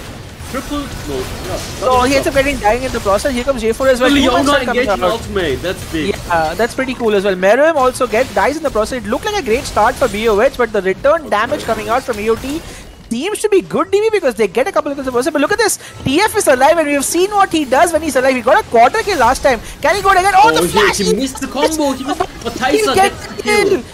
Oh, Lulu gets a kill back for herself, and my lord, a close fight. They need to reset here. They need to reset, and this could be Dragon for BOH because they ended up trying to go crazy over the TF. Yep. Not sure. I think they can get it in time actually. Yeah, I think they will be able to get it. Yep. People they end up getting the Thunder Dragon. Yeah, but I wouldn't know if it's like completely worth at this point. Oh, look at that. They want the return fight crazy. The teleport is being used just to make sure that they don't get to back, and Gragas' ultimate is up in 4 seconds. Can he get it? Oh, they land! He goes for the engagement. And they go after the Vayne. They get the kill onto the Vayne. That's really, really big for them as well. The Vayne is now struggling. That's Herald. That should be Herald now. Yeah, that should be Herald as well for them. So great collapse again. They lost the Dragon, but they made sure that they took the return fight. Very 5-man hard committing AOT on that, and they should get the Herald. But look at this, Volcanics already pushing top. Like I thought the Wukong ultimate was very good. Like Wukong ultimate on 3 people, and then Lulu ultimate on top. So for the double knockup, thought it was really well. But the Leona engaged onto the backline, stuns them, hits the ultimate on top, and then they just turned it. Yeah. Look at the Ari pick, 303. Yeah, she's doing well, and like again, TF could be in trouble. TF does not have his ultimate, and the damage is coming out from both Kai'Sa and J4, and Crowley making great use of the fact that the flash was not up, and this could potentially be the first tower. But you can see in the bot lane, the Wukong I think that Herald was wasted. Like, he didn't even need to use Herald, and then just wasted Herald. They might look to get another tower plating perhaps, but in the mid lane. If they lose the mid trade, that's a really bad trade. Like mid trade in the bot lane though, another trade's happening, DB. They get a kill back. In the mid lane, however, Leona will die trying to save the mid lane tower, and she's unsuccessful at doing that. Get 2 turrets for mid turret. Yeah, well, not bad. I mean, gold-wise it's good, but for the map pressure itself, I don't know. Well, they don't get the mid lane tower yet, DB. So maybe they're looking to get 400 HP. Kai'Sa, I think they will try to get it.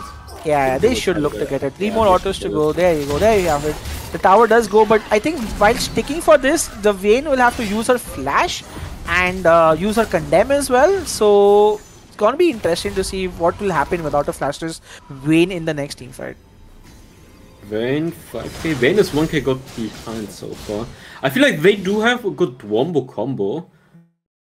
Yeah, I think Wukong, Darius, good frontline, and then the Lulu ultimate on top, and then Vayne. Maybe if Vayne doesn't die and survives long enough, she can carry the team fight. Yeah, it's like a 2,500 gold lead coming out from AOT right here. And again, Stax does end up finding the Darius, but he's in a bit of a difficult spot. Has to actually look to run away.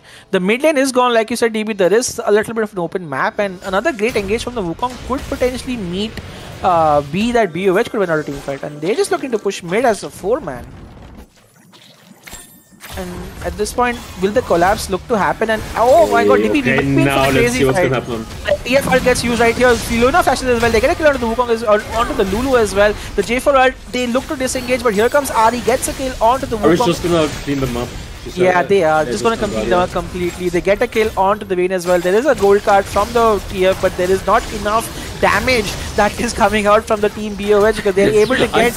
I said it would be a more competitive match, but I think it's gonna be a stomp. 14-2 at this point. The Ari is 605 with 8k gold. I did say at the beginning, Ari might be picked in this series. She has... After this patch, I would say she's S tier and she has the potential to be very good. And as you guys can see, the Luden's Echo Ari with the pick potential, the charm again, and another kill.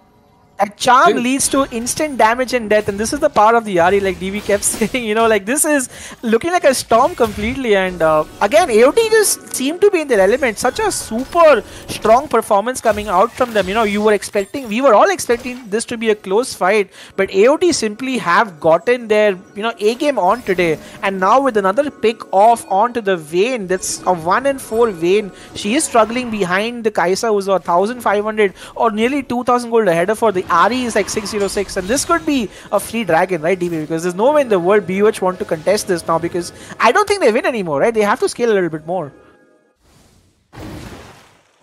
I don't know what they want to do though. Like, they are losing the map completely at this point. They are gonna lose the dragon, gonna lose the bot turret. Ari tries to find the charm, she gets the charm! She gets the charm onto the Vayne. Yeah, and the follow-up does come from Leona as well. Oh, Leona... the Wukong ultimate! Is this the turn? This looks like it could be the turn as well. Gragas's teleport is a bit too late, and the Vayne is here, ladies and gentlemen. God. And she survived. The ignite comes. Oh, she will die in the process. The Gragas is here to say hello, ladies and gentlemen. Let me clean up. They got the they did get the shutdown. The charm does miss, and TF has to run away. He is losing his fancy footwork. So 3 for 3 at the end of the day, but when you're so far behind... That's a very good trade for them. A very good trade, actually. Completely. It's a great trade. They get shutdowns as well. So a semblance, let's say... They didn't get the kill on Ari yet, though. Like, they need to get the shutdown on Ari. That's the big shutdown. If they get the legendary shutdown for Vayne, I definitely can see them winning, or maybe they can get the comeback still. Yeah, the 2k deficit on the marksman is now reduced to a 1k deficit, so definitely great for the Vayne, who has now completed her Solari Charge Blade and Blade of the Roving King at this point. Right? So she has enough damage to destroy a team fight, but again, they're late to the Dragon Rotate and they will lose out on that. But the game, you know, does get a little bit more interesting, right, DB? Because now the 3v3, if they get a couple of more of these equal team fights and Vayne gets more of these kills... If you look at the gold, it's just 4k gold, and they have a 13 kill lead. 13 kill lead and just 4k gold lead. I definitely can see them still having the like, if they get the shutdown on Ari, again, I can definitely see the Vayne being able to carry this game. Yeah, and Fox has proven multiple times that he can look to carry his team if you give him the resources. So AOT, they need to make sure that they don't get in over their head and just look to play out team fights in the right way. And Meron also, they're always pushing the side lanes very well. I think that's why BH are maintaining that goal lead, because they're just getting the farm as much as they can. And again, the 1-for-1 dragon apiece, they still have the Infernal, which gives them scaling as well. And I think BOH just need to calm down, let the game go out in their pace, get themselves a couple more items before they can really look to take on the fight. And now you may be potentially seeing a tower for tower trade, right, DB, because the bot lane tower has gone down and the top lane tower from BOH will also be taken down. Or maybe, or will it not? Or yet, no, I thought that they looked to stop it. I mean, any trade for red is pretty good. Yeah. Oh, the charm barely misses this point, but here comes. Oh, they go for the hard engagement area. Yeah, wait, but can Meron upgrade? This is the question. Baron, that's the question. Oh, they can look to force Baron. That's a very good call, but actually, here comes Luca because there are 3 people in the bot lane.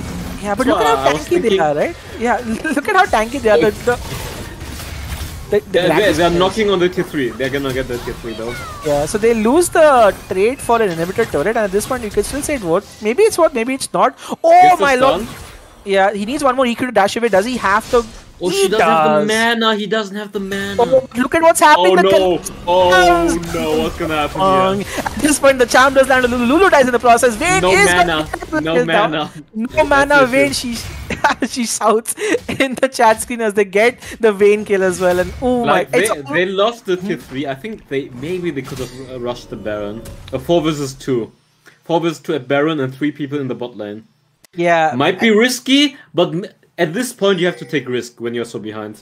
I agree with you, right? I think the risk is because they generally are afraid of Mr. Crowley stealing the Dragon Baron, because it's happened the last time they faced DP where Mr. Crowley stole the Baron, and he is a very confident jungler, right? So they were like, you know what, let's not take that risk. But like you said, them not taking that risk meant that they just fell behind even further. And they just gave up the tier 3 now anyways. Like, at least try to get Baron and maybe have a chance for a comeback.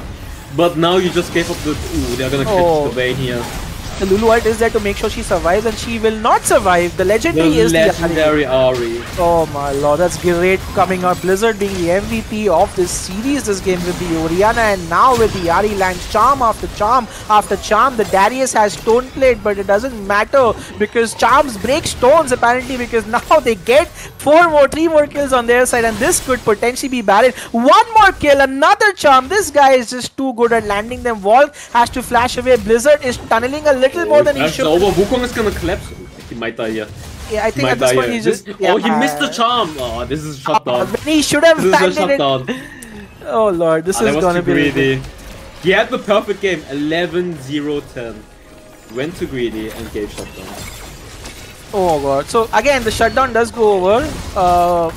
And this could be another fight happening where Kayle ends up getting the kill on Twisted Fate as well. It's gonna clean up though. It's not gonna clean up. 2 people dead. I think they should just go for Dragon here. Yeah, they should look to just go for Dragon at this point. And again, like, with the Dragon coming as well, they should just look to get more objectives on their way and should just look to end early, right? I think the Ahri is just having fun at this point. She could have just gone back with the team and done Baron, but they just wanted to kill onto the TF. The TF survived. She was too far, and the Ahri gave a very big shutdown, 11-1 and 10. So maybe just... I mean, if you look at the kill score, it's like 27-8. She's like, it's a free win. We are gonna stomp them. But if you look at the gold, it's actually still kind of close. So you should always, not get too cocky and play safe, or try to make the best decision. Because you never know if you make one mistake and then you just end up losing the game. Yeah, if they end up losing this game because of that one mistake, that's definitely going to be a nightmare for this team. But let's see what happens. They are looking to siege the mid lane tower. They still don't get it, and I don't know why at this point AOT is trying to do a 5v5 ARAM game, right? They can just split at this point. They already have an inhibitor on the side lane. They can push the mid lane and the top lane tower and then just look to create pressure on Baron. But instead they're just opting to get the mid lane instead, and they've yet not gotten it. We might see another fight happening. Oh, the Vayne is the character at this point. Again, Vayne has to flash away. Yeah, they get the flash though. That's good. Yeah, I think that's still worth Cataclysm for flash at this point. And the next team fight, the Vayne won't have flash, and that's the time when you go in again. Oh, nice double hook from Yes. But that might be enough to kill the dragon. Vayne gets 1 kill. Yeah, and look at how low the Ahri is. This could be the comeback for BOH right here. Another hook by the... Oh, okay. Oh, that's beautiful. I think that's Baron. that could be Baron at this time, and we spoke about this, right? I told you, the Vayne comeback, you can't underestimate her. Like, if you look at the goal, it's just quick. Rush it, guys, force it. They're trying to get the Ari. This is what they wanted. Oh, this is what they wanted. All right, so we have seen this. Okay, guys, we have seen this again, right? Crowley has stolen a Baron before. He wants to do it again. Can he do it again is the question. He's very far away. Yeah, this time he can't. This time he can't. He has to run away. He misses his EQ as well. They get Baron and BH makes the comeback happen. We spoke about this. Being cocky does not get you anywhere because you lose the kill, you lose the fight, and then you lose the Baron, and then suddenly BOH are equal on gold. Darius carried this. At the end, Meruem with that Darius making the plays happen for his team right here. And AOT might have just taken this to a game 4. We have a series on our hand, ladies and gentlemen, because this is going to be crazy. This is going to be very hard now because red side, Vayne, Inferno, 3 items. She almost has to... If she gets Guardian Angel, I'm going to say red side is going to win. Like, yeah. Vayne, Lulu, late game, Guardian Angel. She's going to have the flash for the next team fight pretty soon. It's going to be very hard. Yeah, she's so close to finishing her Guardian Angel as well. And this point with the Baron, right? AOT are on defensive mode now. What can they do? They have to make sure that they look to just wait out this. If they get an inhibitor in the mid lane, that is such a great thing for them, right? This is them solidifying the lead. This is them now looking to win the game. And with the Vayne being fed, we spoke about this, right? The Vayne Lulu combination late game, Fox can carry when his team requires him to. Meruem with those double hooks. Really, we're going to look back at this fight where the Ari chased the TF and did not get a kill, and the double hook coming out right there. And again, Crowley could be in trouble, ends up going in, flashing EQ, and the second inhibitor is about to go down. The third... they need a godly charm. They need a godly charm, otherwise they're gonna lose this game. This is the third inhibitor also looking to go down. Can they get 3 inhibitors? The question. Wukong might try to go for the engagement. Here comes ultimate, catch this Wukong immediately.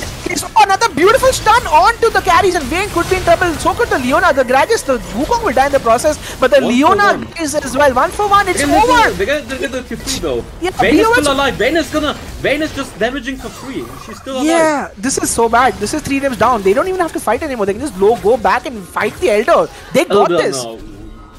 Look at the gold. It's a 7k advantage for the red side, and they were 5k gold behind or something. This is so bad, right? One wrong team fight, one moment of acting like you're too good, and suddenly AOT are now finding themselves from 2-0 up to potentially 2-1 down. This must be tilting. Like the game 4, they are gonna go in very tilted into game 4. Yeah. So this might be the turn. This might be the turn into game 5. I'm gonna say it right now. Blue side, AOT might be very, very tilted. Oh, they are the ones who started the. Oh, they get the charm. They get the charm to Vayne already. But the Vayne is popping. Look at the Vayne pop off in the late game now. She's still with the GA, and now her GA finally gets blown. But at this point, it's too late because who's gonna kill the Vayne when she's alive? The answer is the Kai'Sa. No, it's not. There you have it. Double kill. I predicted it. I thought Ari giving the shot on this might be not a good idea, and they lost it. I love how excited you are, DB, because I am just as excited. That's why I'm saying in ranked games, it's the same. Don't get too cocky. You do one mistake, just one mistake, you lose the game, and now you're crying. They're gonna be tilted. They are gonna be so tilted. Oh boy. Oh lord. Just when you thought the game was over, just when you thought it's gonna be a 3-0. You know, one moment of acting cocky, one wrong mistake, one wrong team fight, one great double hook from the Darius, and suddenly BOH turn around a 7k goal deficit and get themselves a victory, carrying the Vayne on the side of BOH. Right? Beautiful gameplay honestly coming out from BOH. Like they didn't give up, and they made sure that when the right opportunity came, right, even if it came as a matter of a throw, they still got the kills, and they made sure that they were able to win off of that, right? Like look at the goal lead, look at the damage coming out as well from both the teams as well, right? It's crazy. 36,000 damage. They had a 5k gold lead, and in the end, it's 8k in favor of BOH. I was good throw. That's what they call a quality throw. Quality throw. Well, there you have it, guys. Chat's going crazy. Game 3 winner is Band of the Hawk in front of your faces, guys. Game 4 will be starting very, very shortly. But you know what? Darkbreaker said it completely right. We have a very interesting series on our hands now because this is where teams start tilting a little bit, right? Suddenly, you're like, why did you do that? Or when this has happened? And again, it affects mental, and like this gives BOH that motivation to know that they can beat them, right? And if they can play around that motivation and just play well, tough well, you are looking at a potential 3-2 comeback. This series just got a lot more interesting. Mistakes were made. I was so hyped about the Ari pick. I was like, yeah, the Ari, such a good pick on the new patch with the Ludens Echo popping off 11-0-10. And then flashing in between two turrets, trying to chase a kill, getting caught, giving the shutdown, not having flash for the next team fight, and then end up dying, getting caught by Darius Hook. Absolutely. Mistakes were made, underestimated the Vayne. They looked at the kill thinking, okay, we are stomping them, but if you looked at the gold-wise, they were not that behind because they were trading so much back and forth. Absolutely. They were always very within good distance of goal. comeback. Yep. This is what you want to see, right? Teams not giving up in spite of being 9-2 or having a 14 kill lead, right? Or a deficit. This is a team that never really truly gave up until the last moment. And that shutdown and that Darius Hook, right? Meruem, honestly, just turning the tides around for the game for our BOH right here. And we can see bans are coming out. Orianna will not be given to AOT anymore. So it's going to be very interesting to see if that happens. Wait, one sec. So yeah, let's just see one. Game 3 is about to get started in just a few minutes, guys. We are looking to make sure if BOH can make a return 3-2 sweep happen, or if AOT will be like, you know what, let's just go serious. But I have to appreciate DB's prediction. So far, whatever you have said, DB, at certain points, like if they do this happens, and whatever you're like, prediction breaker OP. Yeah, I mean, because those situations happen to me at the same time, like, in Ranked or when I played competitive in AOV or Warcraft. I know those scenarios when you do one mistake, it's just gonna snowball. Like each mistake is gonna snowball, and then suddenly you're losing the game because you give one finger, they take the whole hand. That's what happened. Like you do one mistake, a shutdown is very big in this game. Like if you're legendary, you're giving a shutdown. That's so much gold in favor of the other team. Absolutely, and again, we'll have to wait and see what happens. I think DB, we might have lost you on video. Oh. You closed the window, didn't you? I think I closed it. That's fine. Wait, you have to recrop it or no. He'll get it done. It's fine. You just have to join the link again. Oops. Okay, start. Okay, I'm back. Oops, I closed by accident. My bad. That's good. Alright, until this point, let's talk about the ban. So Orianna gets banned out, Galio gets banned out, and like this happens, right? Like momentum oftentimes dictates how you play the game, right? If you can just play more confident and you can play more aggressive, like that's like I said. I think this is the comeback because if you are in this situation, like you are the player, you're like, wow, I have this insane gold lead. We are winning, so it's the best of. It's a 3-0 easy win, baby. And then you throw the game. Everyone is gonna be super tilted. Like, who is fault? Maybe they're gonna blame each other. I don't know. If they have a good team atmosphere, they're gonna come back from this. But maybe if they don't play competitive too much, they are going to be super tilted. And if you're super tilted, you're going to make so many mistakes. So I can definitely see Game 4 going in favor of the other team. So it's going to be interesting to see if they can mentally reset from this comeback or from this throw. Well, this is a team that has known each other for a really long time. So let's hope that they don't. But you know what? The possibility definitely exists at this point. And again, we'll have to go into draft yet again. But, like Fox has shown multiple times that, he is one of the carries. And the Zwain He played it very well. He knew his damage outputs really well, and he was just carrying as much as he can. And with the Lulu by her side, which is now banned, so Nami Lulu banned, right? So not a lot of enchanters anymore to be able to protect the Vayne, so to speak. Perhaps the Janna, or maybe if we're gonna go crazy on the Soraka at this point. But we are in for a very interesting game 4, guys. Yes, we've gone to game 4.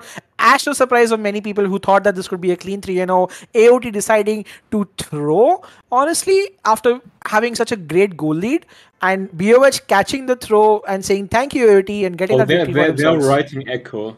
I guess because I rejoined.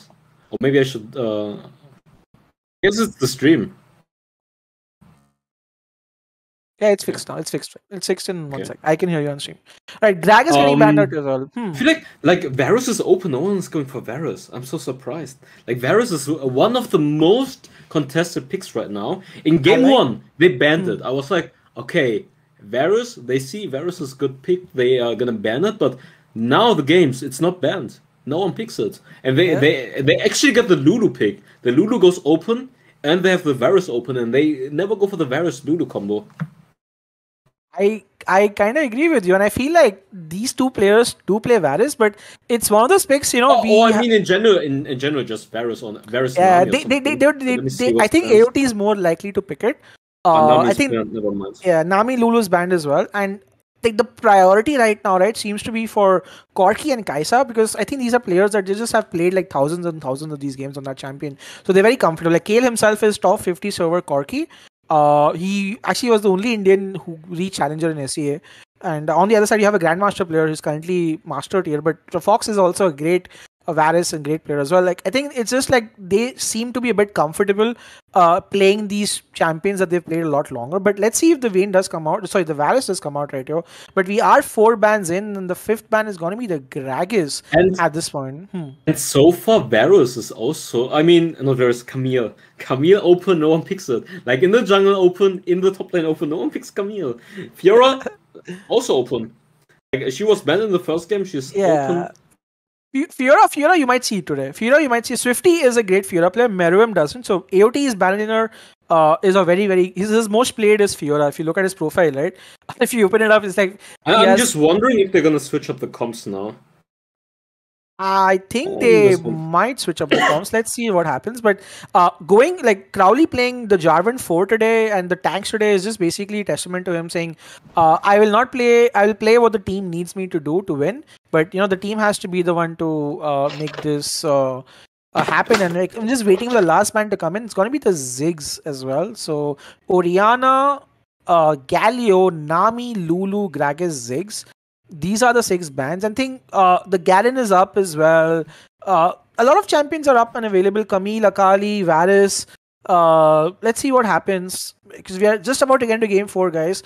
If you're just joining in right now, by the way, you're seeing the finals of the Wild Rift India circuit. The first 2 games are won very heavily by AOT, but game 3, BOH made the comeback happen with a throw from AOT rather. And now we're entering into game 4 with our lovely guest caster, Darkbreaker, aka Prediction Breaker, because whatever he said so far up until now has worked. Okay. And let's go to game 3. Before I'm seeing the draft, I would say BOH have a very good chance now because they tilted. You heard his prediction? No, I'm gonna say I'm gonna wait for the draft, but I would say BOH have good potential to come back here. Well, I'm gonna just go with your bandang at this point, because you know you've made the right predictions. But let's just see what the picks are gonna be, and like you walk me through a bit of what you think is happening with both the teams. I can see the bans in front of your screen, guys. Nami, Orianna, Gragas, Galio, Lulu, Ziggs. First pick, BOH are on the left side, and IMZ, their support is gonna be first pick. They've gone to just go for the Braum for themselves, which is interesting because.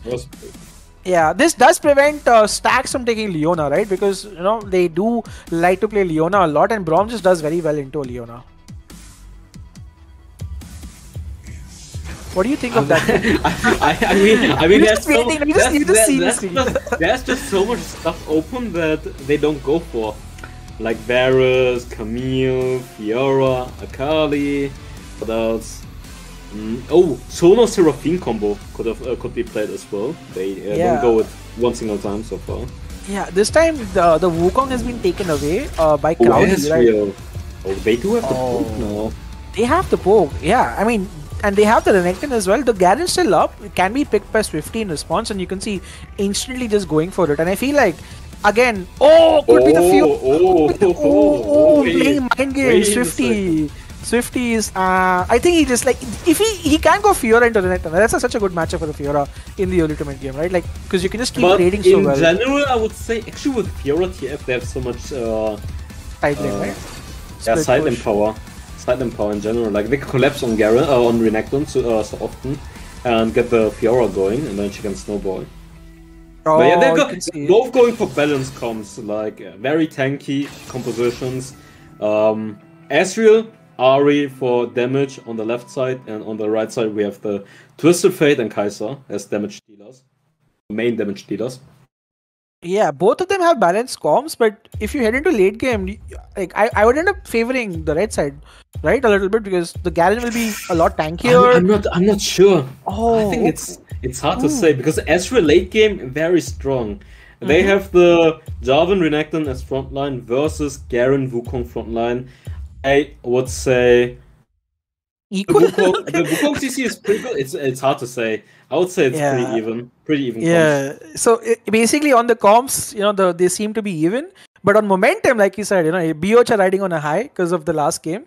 So let's see if they're able to execute, right? Because it all depends on the execution, right? Like both of them are playing similar compositions with 2 frontline, 2 backline, and 1 support, just to be there for peel and disengage.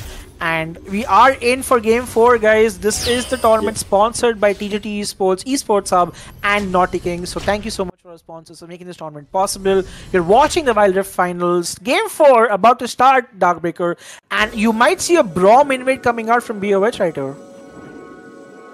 Oh, they will try to get the red buff. Yeah. It's almost a given in our meta, by the way, DB. Whenever we pick a Braum, we're like, wait, the charm didn't hit! Oh my god, was so close. If the charm did, we get the kill probably. That's an instant first blood. But hey, you know what? Still good. They get some pressure, but instantly, AOT they're gonna responds. trade the buffs right here. Yeah. It does end up slowing the start of the Wukong, because he's still... Oh, never mind. Actually, he's not that behind, because, his team is leashing for him. In the mid lane also, Blizzard gets a lot of poke onto the Ahri. So he will have some priority in roams if he wants. Yeah, it's because the Ahri started with the charm. So he's gonna like to clear the wave clear. Yes. Momentum on the BOH side right now. Like in the best of 5 series, it's all about momentum. And after losing game 3 with such a lead, momentum is completely in their favor. Yeah, it does seem to be in their favor right now. Let's see what happens, because now you can see Braum is in a very difficult spot.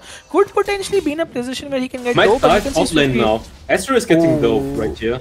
Yeah, so is the Garen, but the Garen does survive, and Red Team gets first blood on the bot side. They do get the dive happen, and they get first blood. And again, this is the kind of fight where IMZ was just... Yeah, they're gonna get him as well. He's gonna die as well. Oh my god. Aggression, this is what we see AOT doing. Good dive. Yeah, like I spoke to you, right? Like, I know that AOT loves playing aggressive, and this is what exactly they've done, right? Get a couple of kills, and they've shut down, I think, the biggest threat of BOH, which is their bot lane, right? Keeping Fox down in this game, or keeping the Ezreal down, is great for them. And now that they have kills on the Wukong and the Janna, right? Like, they should be able to create more pressure without flashes. DB, you could see a repeat gank coming, right?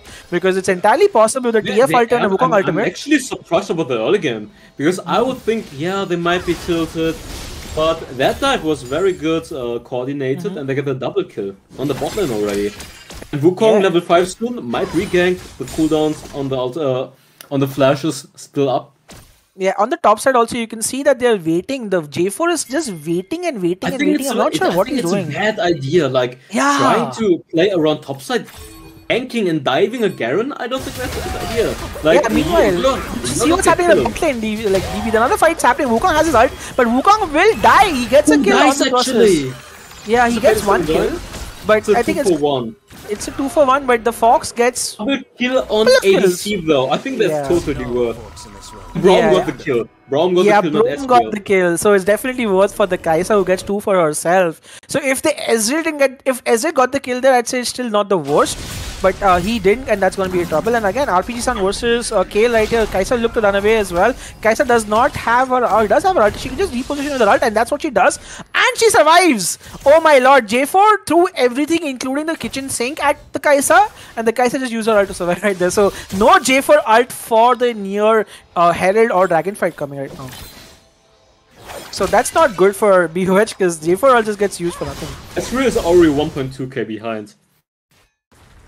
So next Dragon team fight, the Kai'Sa will be so much stronger. She will have her first ability evolved, and if she doesn't misposition, she will just do so much damage in the next team fight. Braum using his ultimate very aggressively for, I would say, for nothing. He just wasted his ultimate right before Dragon and Herald are gonna spawn.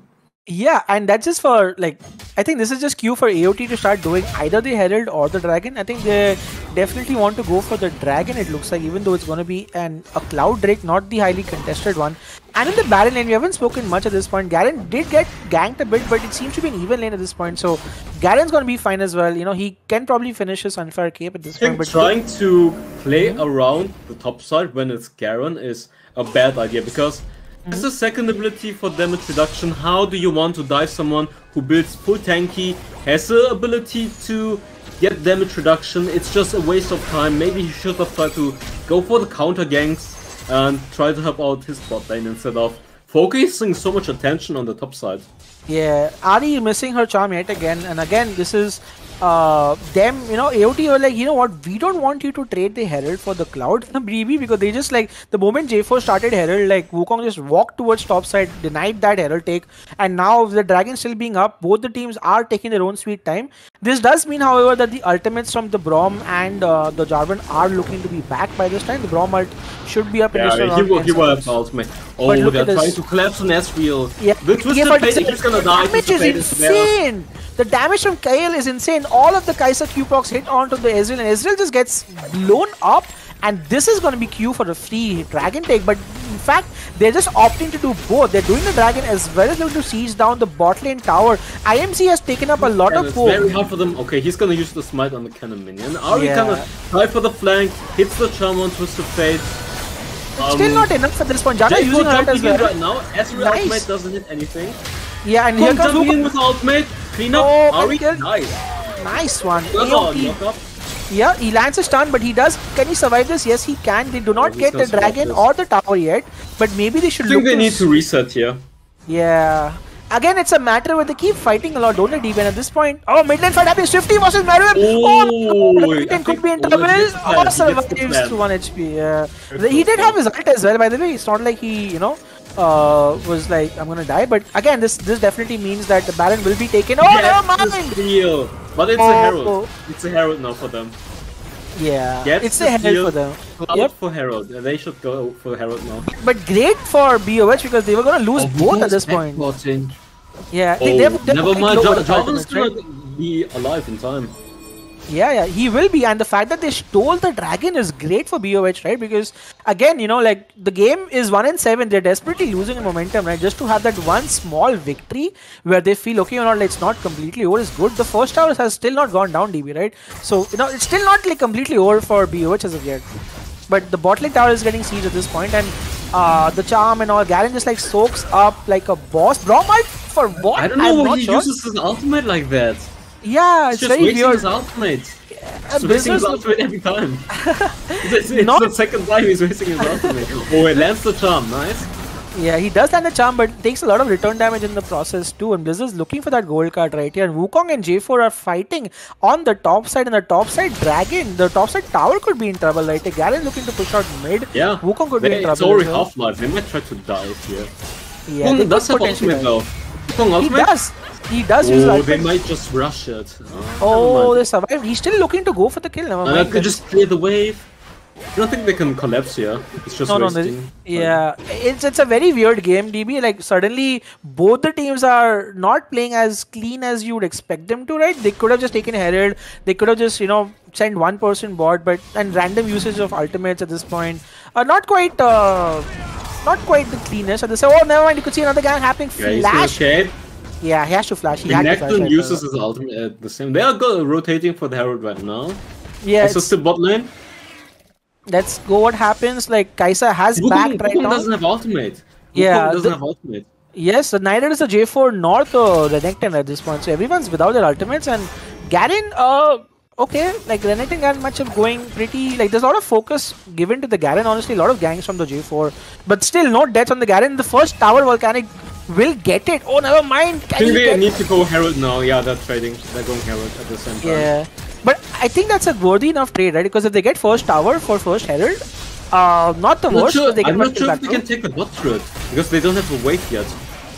Oh yeah, they don't. And if the Herald gets She's kind of instantly low. used, I think they will still get the turret before. Okay, they're gonna kill the wave. Turret is one hit. Yeah, they will get the turret. Let's see if they can just use the Herald instantly to create pressure in the mid lane. No, I think that they'll get one tower for one tower. Dies as well. Top turret dies as well, and they have the Herald on top. So this is worth for BOH, right? Because they get one for one tower and they get the Herald to use. But they lose one kill. So I guess like it's still even Stevens in terms of a trade, but teams are trading objectives, right? The Kai'Sa got another kill. She is at 7k gold. And the Ezreal's at 5.5. I think she's gonna go Infinity Edge next, maybe. Perhaps, yeah, no boots as a get as well. Never mind Charge Blade or Solari Charge Blade. We'll have to wait and see, right? I mean, she's waiting out for the damage as well. And again, you can see mid lane, they are looking to poke out. The Braum is tanky, but the Janna peel, honestly, looking to be quite good. And Crowley, I'm not sure what he's trying to do there, but looking for an engage perhaps. And now the mid lane might look to be seized. The Dragon, the Herald could be used before the next Dragon. The Infernal is next Darkbreaker, right? So we might end up seeing the Herald usage just before that. The next team fight will be juicy. Next team fight will be juicy. Well, I think if the red side gets Infernal Dragon and they win the team fight, they should be able to get a huge lead. Because they're already 2k ahead, and Kai'Sa with Infernal Dragon, 305 getting the next core item. She's going Charge Blade. It's very interesting, right? There's a 7 kill lead, but there's still just a 2k deficit, right? Like there's something about BOH where they always manage to keep the gold within touching because distance. they're trading a lot. Like they're trading objectives pretty good, and at the same time, with the kills that 3-man Jetman ultimate has been used right here. A beautiful Ezreal ultimate to follow up as well. RPG-san could be in trouble. He will die to the Garen as well, and the Renekton will also die in the side process. Now TF is dead as well. This is a great fight coming out for actually BOH. It's a 2 for 2. Oh, never mind. BOH could lose this as well because the carry of AOT is alive. It's a 2 for 2 trade. Oh, very even trade. Yeah, quite even actually at this point. But again, we'll have to wait and see what happens. The charm does miss. Here. They can, but look at the Kai'Sa as well, has a lot of HP as well. They do not look to get it, they go back and come like again. I said, AOT, every time they get the kill, they don't convert it necessary in objectives. Like kills, you need to convert the kills that you get into objectives to get even more gold. And so far, BOH is trading pretty well when it comes to objectives. And therefore, the gold lead is just 1k gold lead, 7 kill difference. It's the same as last game. Yep, and this time again, another Dragon is about to happen, the J4. This time if he presses his ultimate, there is no flashes on the side of AOT, only for except Kai'Sa, who has a flash, right? So this time if she lands, if the J4 lands a great ultimate, and you see the follow-up, right? The Ezreal ultimate instant follow-up coming as well, and the Ahri charm and the Ahri ultimate and the first ability as well. So they definitely have their team fight set up quite well. We'll have to wait and see what happens. So they do catch a kick on the Braum. Braum dies immediately. Yeah. Wukong is too deep. Deep and Wukong coming from his well. Kai'Sa's he might die here. He might die here for the this. Ezreal ultimate hits people out of the park, and Rent is there to clean up as well. BOH are winning the fight right here. The aggression from AOT. Again, a little too much. They got the kill on the Braum. They could have stopped, but they went ahead and kept going, and now they lose everything. They get the Braum kill, and they chase too deep against Ahri and Ezreal. You never want to chase too deep if you don't find the. You need to find the perfect opening engage first, and then you can win the team fight. But if you're just chasing them, or they're not even CC'd, you're just gonna end up losing. Like that was too aggressive by the Wukong. Yeah, that was too aggressive by the Wukong right here, and they end up losing the 2 towers in the mid lane. And now Darkbreaker, they are the ones who have a 2.5k gold lead for themselves. Note that the Dragon was still not yet taken, so this might be the time that they look to go for it. But again, now they are in the driver's seat. BOH are making the comeback happen. The Herald gets used automatically. Good look to take the mid inhibitor down, and again, Braum, Lord gets caught out yet again. But a charm lands onto the Kai'Sa as well. The Kai'Sa positioning. Wow. Actually, Lal. Jenna healed up again. Yeah, they should look to survive right here. Wukong again going too aggressive, and this time... Nice ultimate. Is he gonna die? Are we dying? Yes, yes. Here comes J4. He misses his EQ. Renekton's in trouble. Oh, what a brilliant ultimate from the Kaisa. She still dies in the process. Meruem on the Renekton looking like a beast right now, but he might have taken a bit too much poke and he will die in the process. Oh, it's a 1 for 3 at the end of the day. They lose their marksman, Darkbreaker, but they still get 3 kills, and this Braum is definitely getting caught out a lot more than he should, and that's allowing them. The steal could happen. See if he can get the miracle. Ooh, okay, oh, never mind. They just got the kill. Yeah, that's beautiful. Just flashes, make sure he gets. They get infernal. Yep. I think Kaisa was a bit out of position because she was already full life again, and then she gets caught. Otherwise, this would be a very free stomp in favor of the red side. Absolutely right, and again the goal lead is still in favor of BOH. The Infernal, yes, it goes over, but the Kaisa, the Kaisa shutdown has gone at this point. The Ezreal is now 11,000. Darkbreaker, he is ahead of the Kaisa when he was so far behind in the early game.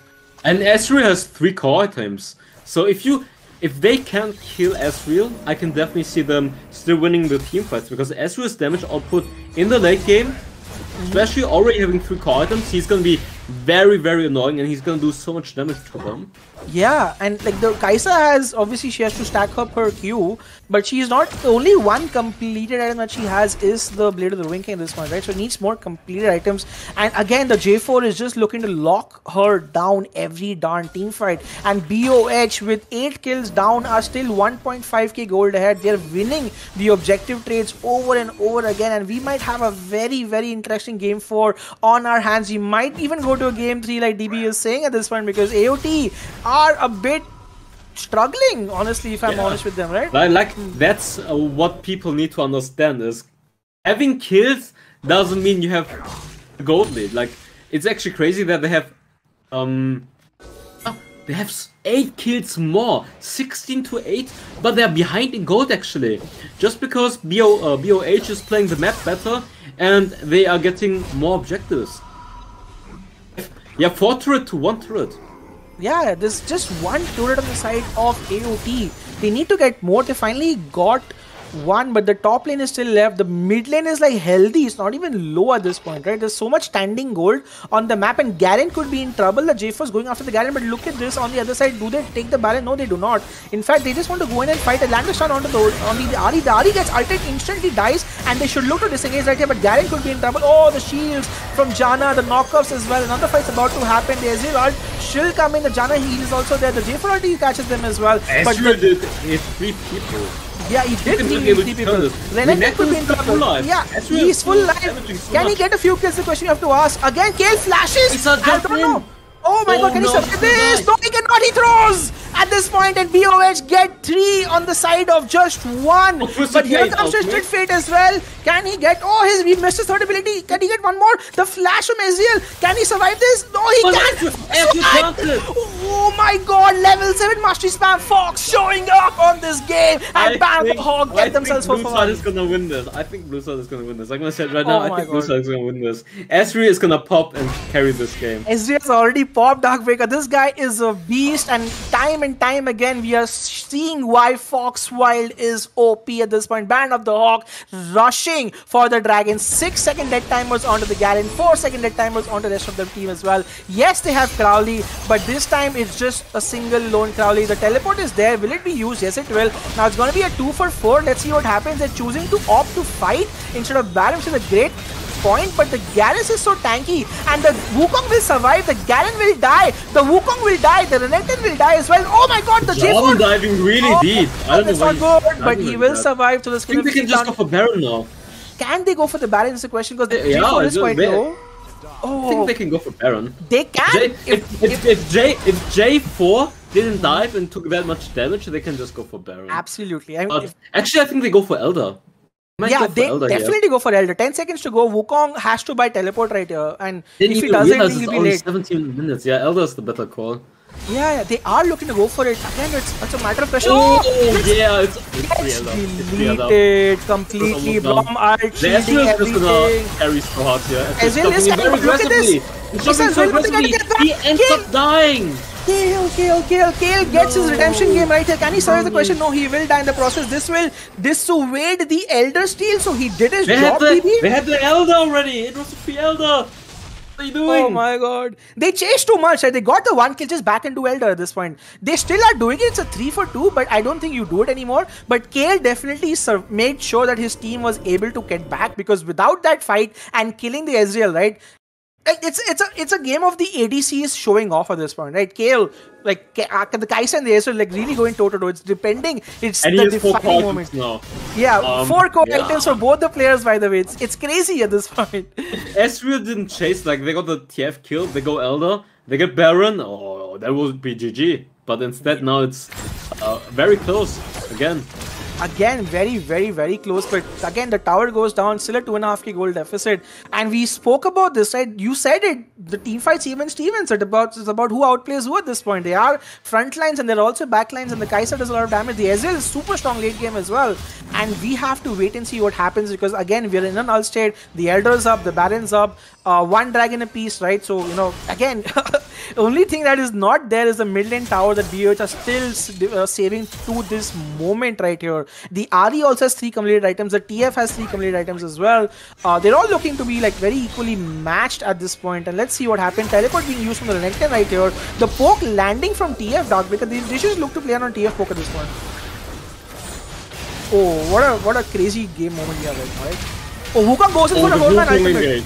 Let's see what happens at this point. J4 lands a 2-man ultimate as well. The Renekton is looking to do a lot of damage to Crowley, so Dunaway at this point. They're looking to go off from Sean makes him survive so much, yeah. But everyone's surviving the GA from Wukong as well. The charm lands on the perfect time, and Grom is using his shield to tank as much as he can, and AOT lose out the fight. The damage is crazy. Yeah, both the junglers are dead, and again we're in null state. Holy crap, what is this game?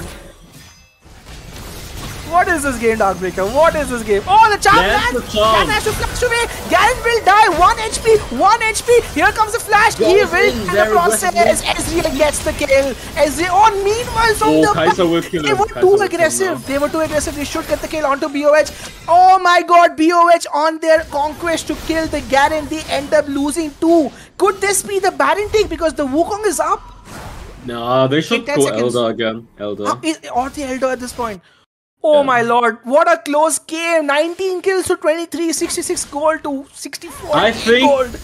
If I was red side, I would try to force Elder now. 20 seconds, yeah. Maybe close, 20 seconds. 24 seconds is enough time, they can do it, right? They should do it, right? 20 seconds, they have to build teleports. Ezreal has to build teleport to come back, because otherwise... I mean, Ezreal will get teleport in time, that's the thing.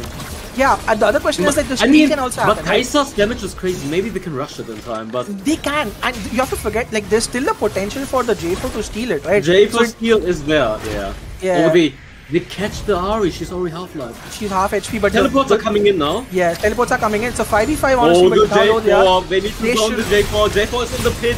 Kai'Sa could be in trouble, has to use an ultimate. At this point, J4 could be in trouble. Zone being used. Red team, Ahri dies in the process. Yeah, hits 3 people. The J4 tanking a lot. Ezreal is untouched. Yeah, he's at the back. He's trying killing the J4. The Garen is surviving, tanking so much. He will look to run away, but he will die in the process. It's a 2 for 2 at the end of the day. Yet again, it's a 2 for 2, but Blizzard's very low. Oh no, Kai'Sa TF, guys. Oh, they're too low. They're gonna get the Elder. TF has ult, but it's too late. It's 5k. Does Wukong has teleport? Maybe. Maybe he's doing it. It's too late. 3k. They'll get it. They're gonna get it. Can they get it? Is the question. They will lose one person. Braum, they will not. Yes, they will. It's a 1-for-1 trade at the end of the day. Gonna clean up here. Hope J4 survives. Can Ezreal team is the question again. Gold card still being there. Rampage, but still BOH are the ones who get the Elder. Finally, the gold card does not land, and Fox, this Ezreal, my god, too good at this point. And now with this on their hands, Fox could look to get the kill. Oh, he does not end up aiming the Wukong at this point. And we have another close fight. Oh lord, Darkbreaker. I cannot tell who wins this game, but with the Elder going over to BOH, you'd assume that this is the game to win. Elder is too strong. Elder, if Ezreal doesn't get caught, they are gonna win this game. Ezreal, 10, 5, 11, he is super fat. He has the Guardian Angel, he has the Elder, and now he is also Red Dwarf. I think if he plays it well, he should be able to carry this game. Yeah, the J4 is just so tanky with the Gargoyle, Stoneplate, and the Stellax. That combination looking very strong. The Elder does give him the opportunity to not do insane amounts of damage. And you're right, AOT have to focus him. But AOT are just like, BOH are playing smart. They're just playing the sideline at this point, right? And again, Kai'Sa is doing a lot of damage, but it's just not enough, it feels. Like they're all full items. But it does like feel, you're right, like it's AOT, it's BO, it's the Ezreal who's doing more damage, isn't he? Oh, look at the poke. Oh, Renekton and TP coming in already. Yeah, He shoved the wave. He shoved the Yeah. wave, so the wave is gonna crash through the turret. So if no one's defending it, they're gonna lose Oh, the kill Adi, here. Janna gets charmed right here. Janna has to flash away. She will die in the process. And they're jumping on the other people as well. And Kai'Sa would be in trouble. Kai'Sa will also look to die in the process. BOH have done it. They have gotten the double kills. Foxwild on this Ezreal has carried. The charms have landed. We are going to a game 5, Darkbreaker.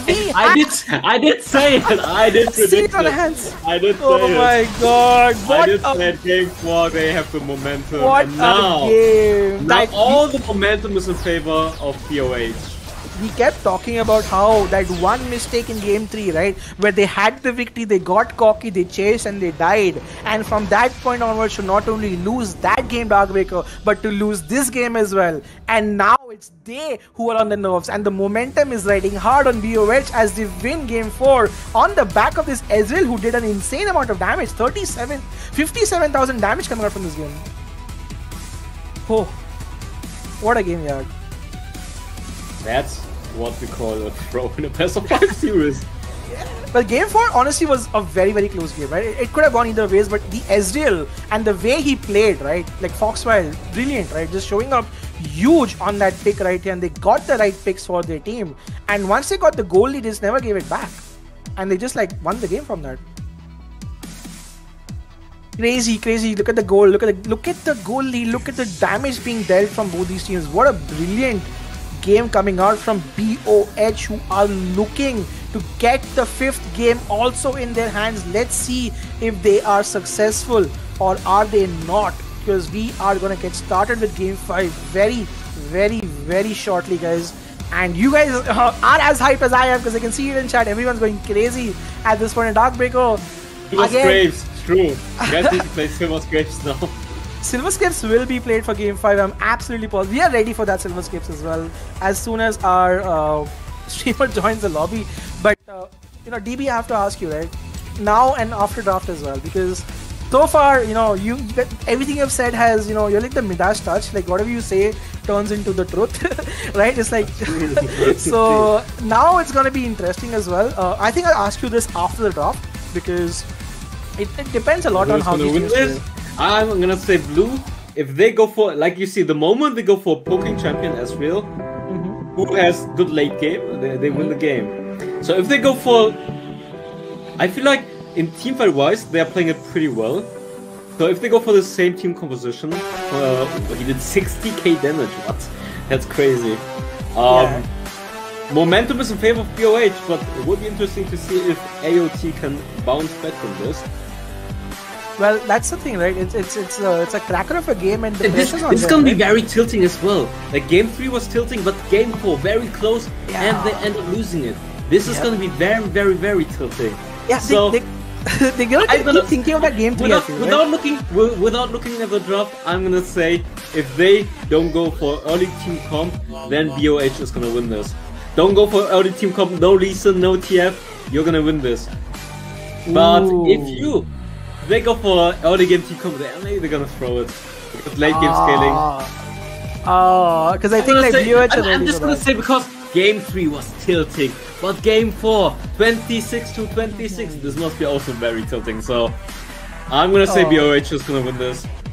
Let's find out, because this is like coming I'm down gonna to the wait. wire. I'm gonna wait for my final answer after the draft. But right now, without watching the draft, I would say BOH is gonna win this. My god. This is gonna be crazy at this point as well. And like, chat, let us know. We wanna see AOT or BOH. Spam that. Who do you think is gonna take game 5? Will it be BOH? Will it be AOT? Because now we are in the final leg. It all boils down to this game, right? This one game coming right here. This is it. You are in for a finals. We thought it'll be a storm 3-0, but it went to 2-2, and we're in game 5. We've been in this position time and time again, and we've seen how this ends up affecting people. We have a few minutes to go before that happens, right? But you know, I'm just reading chat, and chat's like, DB, you called it, you knew it, Illuminati confirmed. Illuminati confirmed. True. Okay, guys. Oh, that's right into game 5 soon. Yeah, I'm gonna take a toilet break because this series is too exciting so far, and yeah, let's see how it goes soon.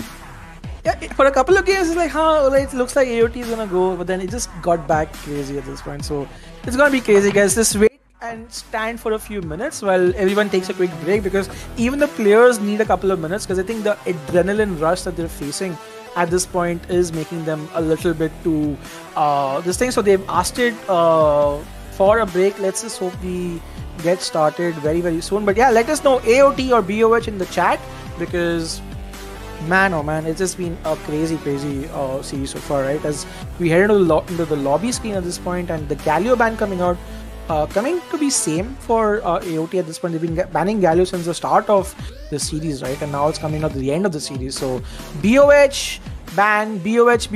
I'm seeing a lot of BOH win coming out, less of AOT. Let's see what happens as we get into the game as well. We're just waiting for bans to get done. Orianna ban as well. They don't want to give Blizzard his Orianna at this point, so should be fun. And oh my god, I think it's going to be up to Fox, right? It really is going to be up to Fox at this point if you can get to it.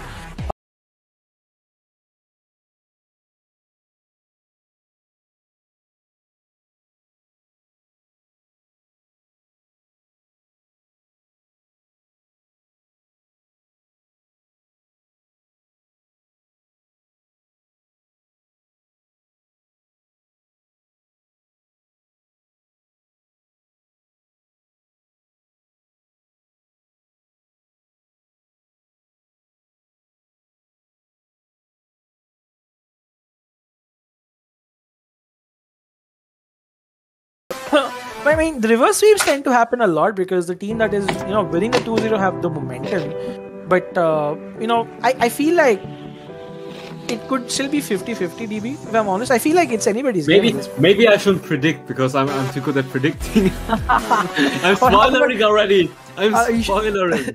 You should write down your prediction on a paper and then just keep it aside. Don't tell the audience. And then once the team whoever wins, you take out that paper and say, "See, guys, I was right."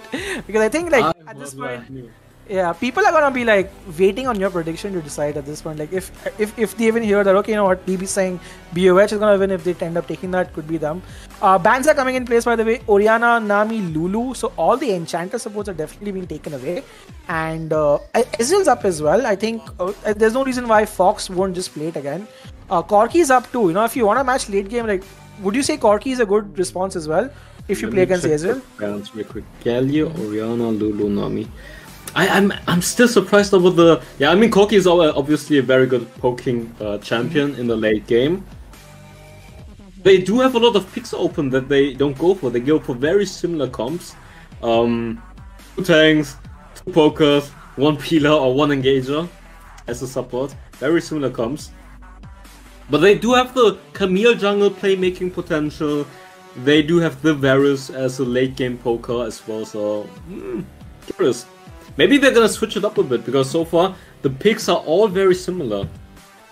They seem to be, right? I feel like if you are in a best of 5, you should try to get the momentum by going for different comp. Because right now you lost 2 games already. You're AOT, you played 2 times a very similar comp and you lost it. So maybe you should switch it up, go for a completely different comp and try to turn it. I think they are more than capable of doing that. Let's see if they can actually do it or not, right? Because it then comes down to AOT playing something that BOH haven't seen, and BOH getting a little bit flustered by that. And when BOH will just be happy to put their money on the Fox bank at this point, right? Because it's going to be interesting to see how that pans out. 2 more bans are still left to be done, guys. And yeah, we will take some questions from DB if you guys have any.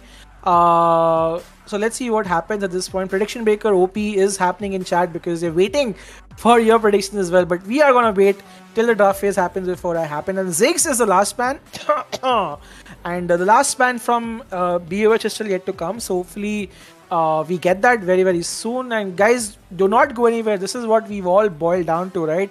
The finale of the circuit. We're in game 5. This is where nerves of steel will win you the game more than skills, I would say, at this point. If you keep your nerves and you play your game, you have a better chance of winning, right? Can they reverse sweep? They've done it against TGT once. They were 2-0 down against TGT. They made the win 3-2. They're 2-0 down against AOT. They're 2-2 up again, right? Could be possible. And DB has probably seen the 14 million outcomes of this game. Yeah, exactly. I looked into the future, and then the one outcome where BOH gets the comeback. Oh my god. That's what's gonna happen. Everything has to tie together. Yeah, I'm gonna be curious about the draft. That's gonna be exciting to see if they're gonna switch up the comps, maybe. Yeah, I think that'll be too, right? Let me just ask them if they're ready to go. I think we're good to go in the picks and bans, guys. The bans have been done. The picks will be shown on your screen as well. DB and I are like super hyped as well because, you know, we were thinking it's going to be a storm, but now it's gotten to a point where game 5, super duper exciting. It looked like a storm. Like third game, 2-0 already, 28-7, they lost it. It looked like a pretty good stomp, but they messed it up, and now it's a best of 5 series. 5th game. Silver Scrapes playing already. Let's go. Silver Scrapes on it, guys. Game 5 of the Wild Rift India circuit is now underway between AOT and BOH. AOT are on the blue side for game 1 for this game, and BOH are on the red side. The bans will be shown in front of your screen. Galio, Nami, Lulu, lots of bans are coming into this place, and I can't wait for picks, you know, DB, because that's gonna like really define how this game is gonna go. Right, so Garen is up, so is Renekton, can be picked, but RPG-san going for his J4, he seemed to be quite confident on that pick, right? Going for it yet again. SGL can be picked as well for this thing. IMC can go for his Janna, but they picked the Leona away. They picked the Leona away from stacks.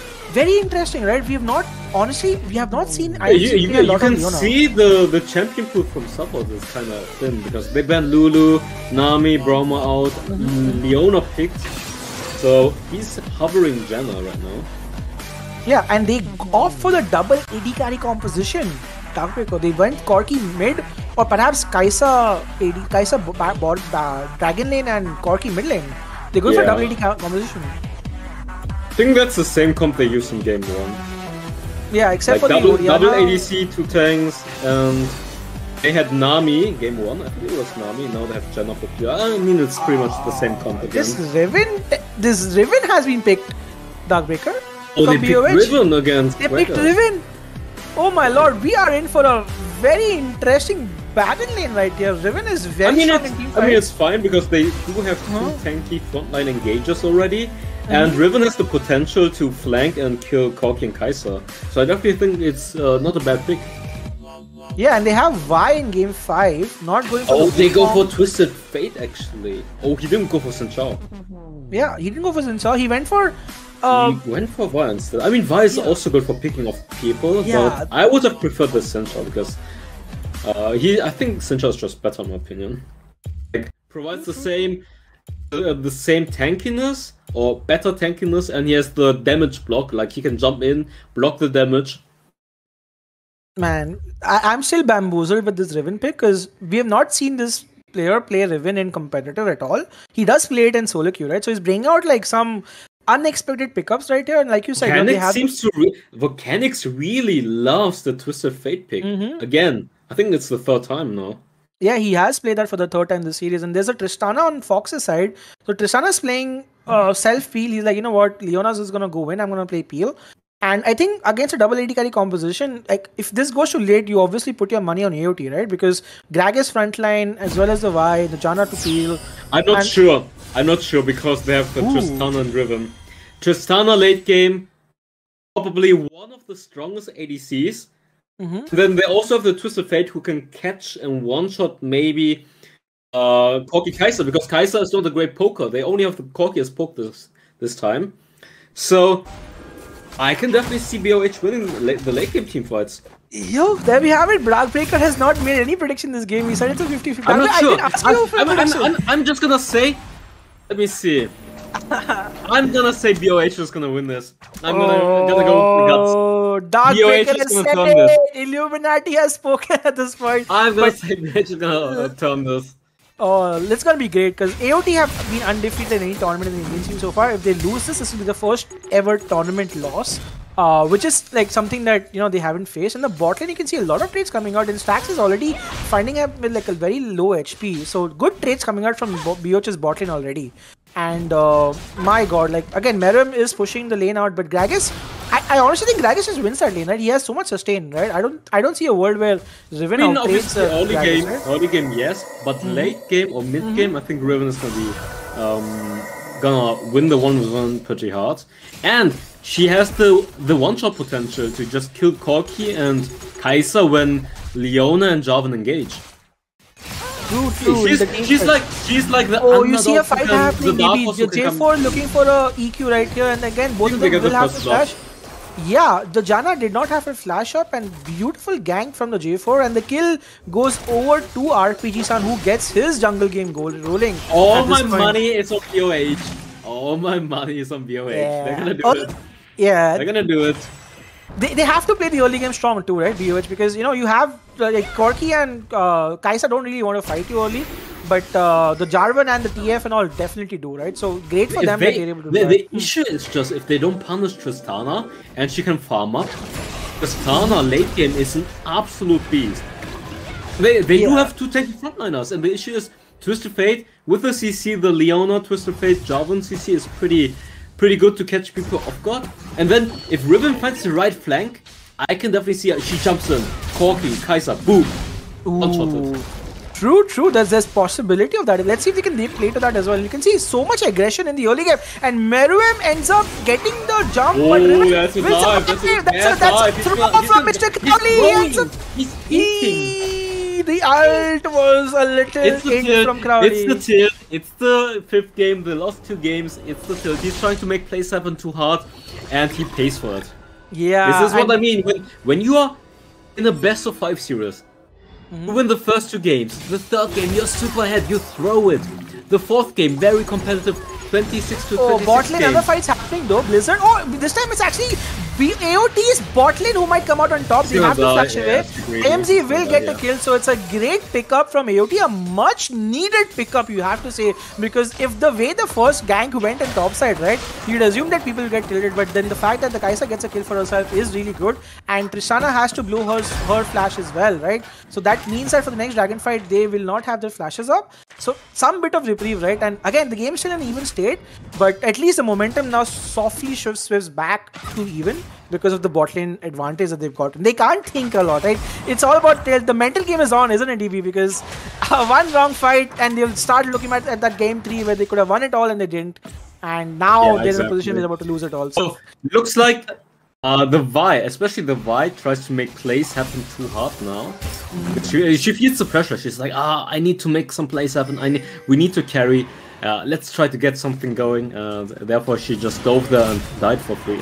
Yeah, and they want to instantly do dragon. This is what they do. Right? Whenever they see a Corki, right, they don't wait around for anything. They just like want to do instantly dragon. Oh, he finds the engage onto Kai'Sa. Kai'Sa has to flash though. She didn't have to flash. She flashed too early.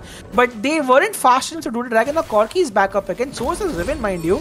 And DB, we have another 5-5 happening, but no flash on the Kai'Sa because she used it after the J4 went in, and I don't know what's happening now. BOH are the one playing the stalling game, but they jump onto the Tristana and they get the kill. They use the package on the bot side to get that brilliantly played. Crowley, I'm not sure what he's doing there. Oh, he will get a kill as well. He gets stunned, he will die in the process, but not before they get the J4. They look to get the Leona as well. The Leona will survive. The stun lands on the TUS as well. And again, the aggression from AOT comes out crazy. The Gragas ult rather, repushes back. Riven is here for some bit of redemption, and can she get more than one is the question. The bot lane is still low. It's still a 3-for-2 trade, I would say, more in favor. The first tower also goes down in AOT. That's a very good fight for Blue now. Get so many kills. They get the turret already. Okay, still Dragon fight open or Herald. Maybe they should just switch or just trade. They can just trade it, right? But a beautiful fight, right? Let's just look back at that fight, right? Instead of using the package at the Dragon DB, they just went for the Tristana. They focused the one guy that they know, can carry, and they just got him back again, and they get the tower to boot as well, right? So they're like, you know what? Screw dragons anymore. Let's just keep on fighting. And again, you can see another fight happening. Oh, IMC does miss his third ability, and He gets caught. Yeah, but there is a lot of damage on his side, which he did as well. He will not die. Ooh, he's gonna survive actually. Ooh, what's pretty darn close right here, but the amount of HP that they've blown, I don't think they should look to fight this. It could be a 4v5 right here. They should just go for Herald now. Yeah, but they want to fight this. It could come down to a steal. The steal is too late. And again, knockup, very good. Beautiful knockup coming as well, but they will get one kill back and they get more. Riven is popping. Riven is popping off, and Kale is disconnected. He's just standing there in the middle, and I don't know what happened to him at this point. Did he get stunned? Darkbreaker. Oh, Black magic. My Black God. magic. I am prediction breaker. I said we are just gonna win this, and they're turning this team fight completely, even though they were in the lead. Now this is so unfortunate. They lose 2 turrets in Herald. Yeah, I don't know what happened, but I feel like the Corki just got stun locked and they got ace and lost the mid turret. The Riven is paying off huge Meru web in this game. Never mind. Reset. Yeah, they should look to get the Herald themselves actually. Riven found the, I said it, the Riven found the right opening, flashed into them, and then she did so much damage and killed 2 people. Absolutely, 3 people even. Yeah, they get the Herald for themselves, and now they go after the champion, and Artisan would be in trouble. And again, they get their aggression back. That one team fight, DB didn't dissuade AOT, right? They have nerves to steal as well. They just go to dive the TF, and they get the kill onto the TF as well. Crazy. Riven is coming. Riven is coming for the flank. They're trying to aggressive. They have the ult as well. Can they get the Riven? Can they get the Gragas? Gragas has his damage reduction as well. The Jhin ultimate, very good. Oh, beautiful Jhin ultimate. But look at this. He could get caught right here. Crowley could be in trouble. Crowley should run away. Here comes Blizzard on the Kai'Sa. Uses ultimate to get Fox as well. Fox will die. Here comes Corki as well, and AOT DB. The curse has been lifted, is it? Because AOT are the ones who get themselves 3 kills. They can't completely. AOT. This is close. You can't count this team out right here. They get the Herald. They should look to get the top lane tower as well. And even with the TF ult on their face, AOT are like, you know what, guys? We might have thrown game 3 and lost 4, but we are not losing game 5 because they get themselves a couple of kills and the goal lead as well. And again, we have a great game on our hands, TV, because again, this could go to late, and the carries on AOT are the ones with all the kills. 3 kills to the Kai'Sa and 4 kills to the Corki. So the kill distribution seems to be pretty good on the side of AOT. The Riven has 3 kills too, so she's in a great spot as well. If you look at that. Just a 2k gold lead on Gragas. If they need to get one side turret, and then Riven can perma split push. She's so ahead. She gets some penetration. She can easily kill the Gragas, or just apply so much pressure that she can roam for free and having a 5. Like, she has a 2k gold lead already. Like, the Gragas is from this point on. The Gragas is gonna be behind no matter what, very hard. Like, the lead Riven is gonna get is gonna be very crazy. She's gonna push top lane. She might even get the turret now. Yeah, she can possibly, right? The fact that the Riven has the 3 kills is such a great win condition. But look at the gold on the side of the Kai'Sa and the Corki, right? 7,500, 8,000, right? And Tristana is struggling at this point, and TF also is struggling. Right? They're both behind, so it's like different parts of the team are ahead. The split push could be on. Oh, look at the mid lane catch happens. They get the kill on TF. Beautiful. They just keep on diving. This is what we like to see from AOT, right? Aggression, aggression, aggression, and again, the Leonard is there, but the mid lane also goes. Yeah, they do have 3 turrets now. Yeah, now they have the turret plating as well. Blizzard on that Kai'Sa. You know, last time it was Kale playing Kai'Sa, this time it's Blizzard playing Kai'Sa, and both of them are playing a very good Kai'Sa at this point, showing why that they can dish out damage. And Swifty is just, you know, reduced to being a tank bot this game, but he's doing what he can at this point, right? He is doing what he can. And again, one more tower, 25 seconds to go. Infernal next DB. This could be spicy, right? Because this is where we see things happen. Corki can look to get his package as well. Oh my god, we are in for a crazy game fight. I think this is going to be very close team fight. Yeah. It depends on who's finding the better openings.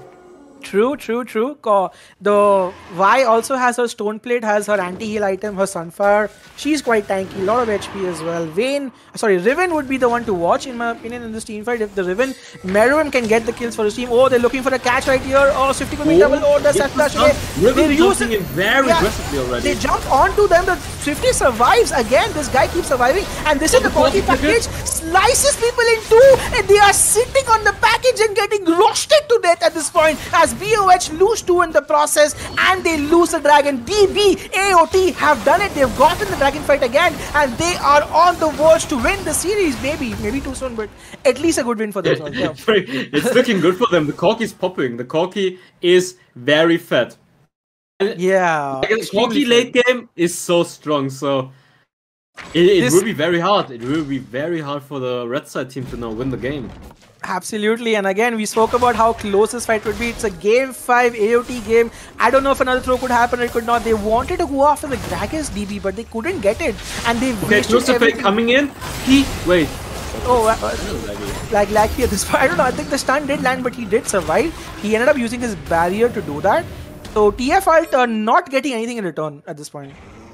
I think if Tristana gets a shutdown on the Corki, maybe. Oh, they want to fight again because they're going after the J4 as well. The land, Tristan does land. The Leona would be in tough. Luna should die away. Here comes Vayne as well. Tristana's on a rampage. No, so Tristana gets a kill. And Riven comes as well. Riven gets a kill as well. Corki will run away. The Tristana bomb is on her face. They are looking to jump. Tristana Foxwise.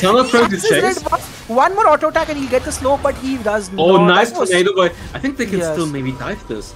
Oh, they do want to dive this. They might try to dive you, Corki. Go for Corki.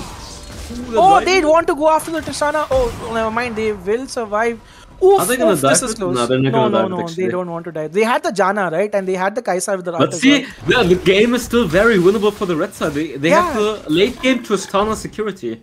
It's 2 for 2 again, right? So when they're behind, getting a 2 for 2 is not bad for BOH, like you said. But the goal is 4K, Infernal and Ocean Dragon on the side of AOT DB, right? So they definitely have a bit of advantage, at least in this game so far. Can they continue? That is the question, right? Because we've seen this in this series, right? AOT go a little bit too aggressive sometimes, but we'll have to wait and see what happens. It really depends on if Kale gets caught, they can win. But if Kale plays the teamfight correctly, he doesn't die, they should be able to win. Because late game Corki with Inferno and Package is gonna be so hard to deal with. So it's really up to Kale's position whether or not the blue side is gonna win or not. Crazy. I mean, at this point, they're trying to rush Baron here. I was just looking at Meruem saying, this is the guy that can carry BOH right now. But again, he is in the bot side. It's a 4 for 5 at this point. He needs to backport him by teleport. And he's teleport. Oh my god! Come back! From Crowley, and they are surviving, and BOH are winning the fight. The Riven is here. She's getting the kills. The steal happens. Redemption for BOH. As well. Corki is dead. Oh my god! This is unexpected. Such a Chad gameplay from RPG-san. They want to dive the Blizzard as well. It's an ace. It's an ace. It's the black magic. It's a comeback. God. Nice. RNG-san channeling this might god in him. 1 week ago, a couple of weeks ago, in this game, Jarvan was the one who stole Baron from BOH and they lost the game. This time, it's RPG-san on that Jarvan who steals the Baron from AOT and getting an ace. Oh my lord, is this game gonna... Oh my, I just can't say it. It's like poetic justice. Close. It's still very close, but... It's still very close. Yeah, but now BOH are like... The shutdown is gonna be big. The shutdown is gonna be big that they got from the Corki. Oh god, this is gonna be huge at this point. But then again, the third dragon is not an Infernal as of yet, so it's not like they can use the Baron pressure to get Infernal, but they do definitely get the goal lead in their favor, right? The Riven is crazy. Meruem, super props to him for picking this look at the gold lead. Look at the gold lead. It's a 5k gold lead for Riven. I said it. Like, Riven outscales, and she has the huge gold lead, always pressuring now, and she has the teleport as well. I mean, it's some cooldown, but she's gonna apply so much pressure. They're gonna get so many. Give the bot they want to get the mid lane inhibitor right now. Yeah, they don't care about the dragon. They're like, just get inhibitors at this point. And Meruem is so far ahead. In fact, all of the BOH's lead is on Meruem at this point. And this is now a real win condition, right? Keep the Riven on the sideline and make him get ahead and ahead and ahead. He has 6 kills. Can he make the difference happen? 3 big cannon waves are pushing. I think the moment he gets the armor penetration. BOH have they got the one in him down. They got the mid turret already. Riven used the ultimate. I don't think they can see it anymore. They should go for mountain now. Yeah. Oh, maybe wait the Tristana. Yeah, they look at the Gragas ultimate. It's a good drag supplement. Leona should run away as well. The inhibitor is still not yet being taken, but they are quite low. They have to disengage, and they want to chase, and they really keep wanting to chase right here. Yeah, Leona's like, I will die. Should have went for the mountain. That was too greedy. Yeah, they'd made the sacrifice for it, but look at this. They don't want to stop. Follow up is there from AOT, and they get the Tristana. This could be a throw. They get 3 kills. They can only get the mountain, nothing else. Yeah, so I think it doesn't even matter too much. Yeah, I don't know. They want to get top. They want to get a top inhibitor. It looks like. They don't want to get mid anymore. The mid lane are pushing, and Swifty's gone to clear that, and they're using this 20 seconds. Truth, but they can't get too much out of it. It's fine. Can they get another situation? Yeah, still fine for BOH. Not a throw, but 26 seconds to go for Baron at this point. And again, we could have a very close fight. It's going down to the wire, ladies and gentlemen. This Riven has GA now, and you keep your eyes on this Riven because she is the one who's going to make that difference happen. And Lord, oh Lord, oh Lord, the Crowley's not getting to back honestly at this point. It's going to be close. He gets the scuttle as well. I think now, before the Baron is up, he can just go for the bot lane pressure. He should push bot lane at all times. He has the teleport to join as well. And he has the gold lead. 5k gold lead.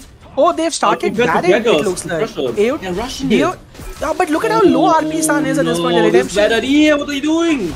Yeah. Bot lane. Darkbreaker is shouting, Riven go bot lane at this point, but the Riven isn't, and they started Baron. Riven, you have to teleport. Force bot lane.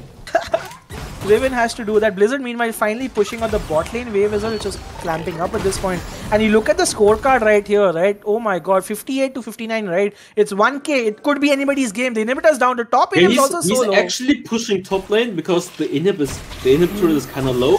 Yeah. So that's trading mountain. Oh, please don't engage there. I don't know about that one. Is being there. Okay, Riven is coming in. Also. Fight happens, the mountain dragon goes over. Let's see what happens to the carries. The carries are important. Vibe goes in. But Kai'Sa also in double. Riven is untouched. Yes, BOH are losing this fight. Lost this fight. AOT. So BOH has won this fight. AOT have lost. This is going to be game. AOT have done. Oh, he gets the kill. Oh my god, the throw. This is over. BOH have done it. Yeah, they might be able to end this. Yeah, they can end this BOH after so much fighting. AOT from game 3 just rushing the Nexus now. I think they can get it. Yeah, they got this. BOH have done it. They are the winners of the South. Wild Rift India circuit right here. This is crazy. Marwem with an MVP level. Oh my god, BOH have done it. They are the winners. AOT have been dethroned right here. We went to game 5, but we went started with game 3. The I said it. This mistake cost them the entire series actually. Getting caught by the Darius afterwards. And Riven is just so fat. She just wipes them. Completely wipes them.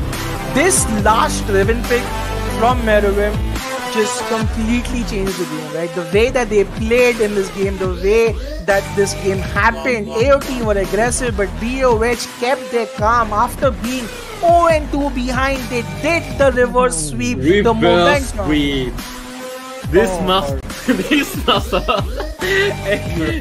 feel bad for AOT because they were half pumping game 3. They should have won it, but now instead of winning it, they're gonna cry because they lost the series.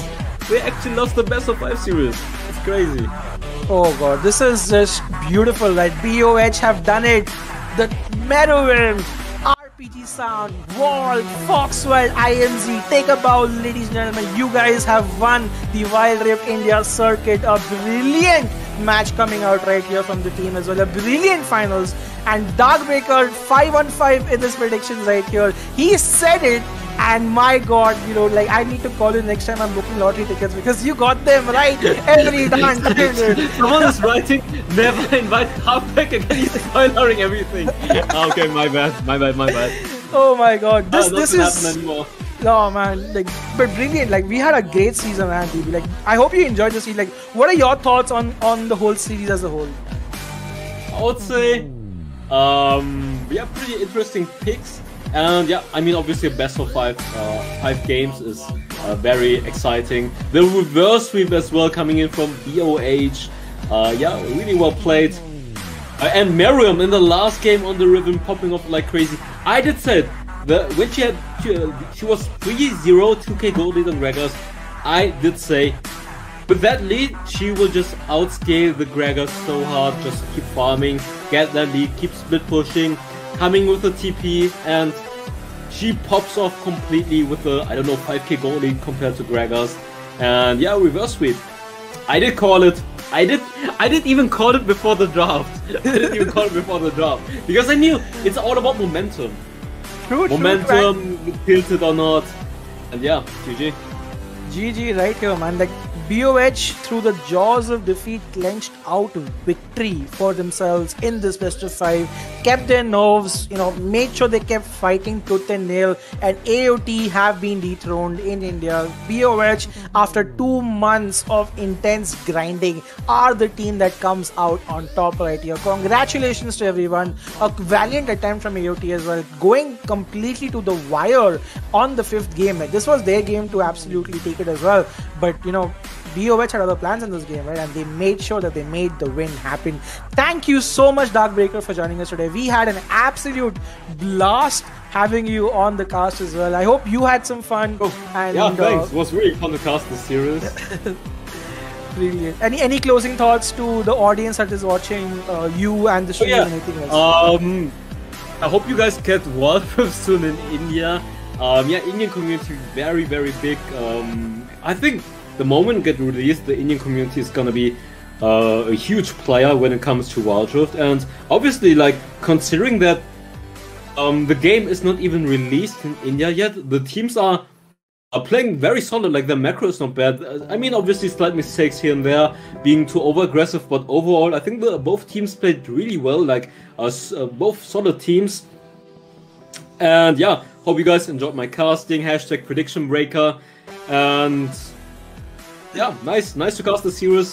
Feeling honored being part of the grand finals here, casting the Wild Rift India circuit. Absolutely. There you have it, guys. Thank you, Darkbreaker, for joining us today. Thank you, Stream, for being a part of this wonderful tournament. It was 2 months in the making, lots and lots of streams. Thank you so much for tuning in as well. The Wild Rift community loved hosting this. A lot of thanks to Darkbreaker for joining us in the finals as well. And we will have some content as well with the winners. We'll do some interviews later. But for now, BOH are the winners of the Wild Rift India circuit. Super well played there. AOT are the runners-up.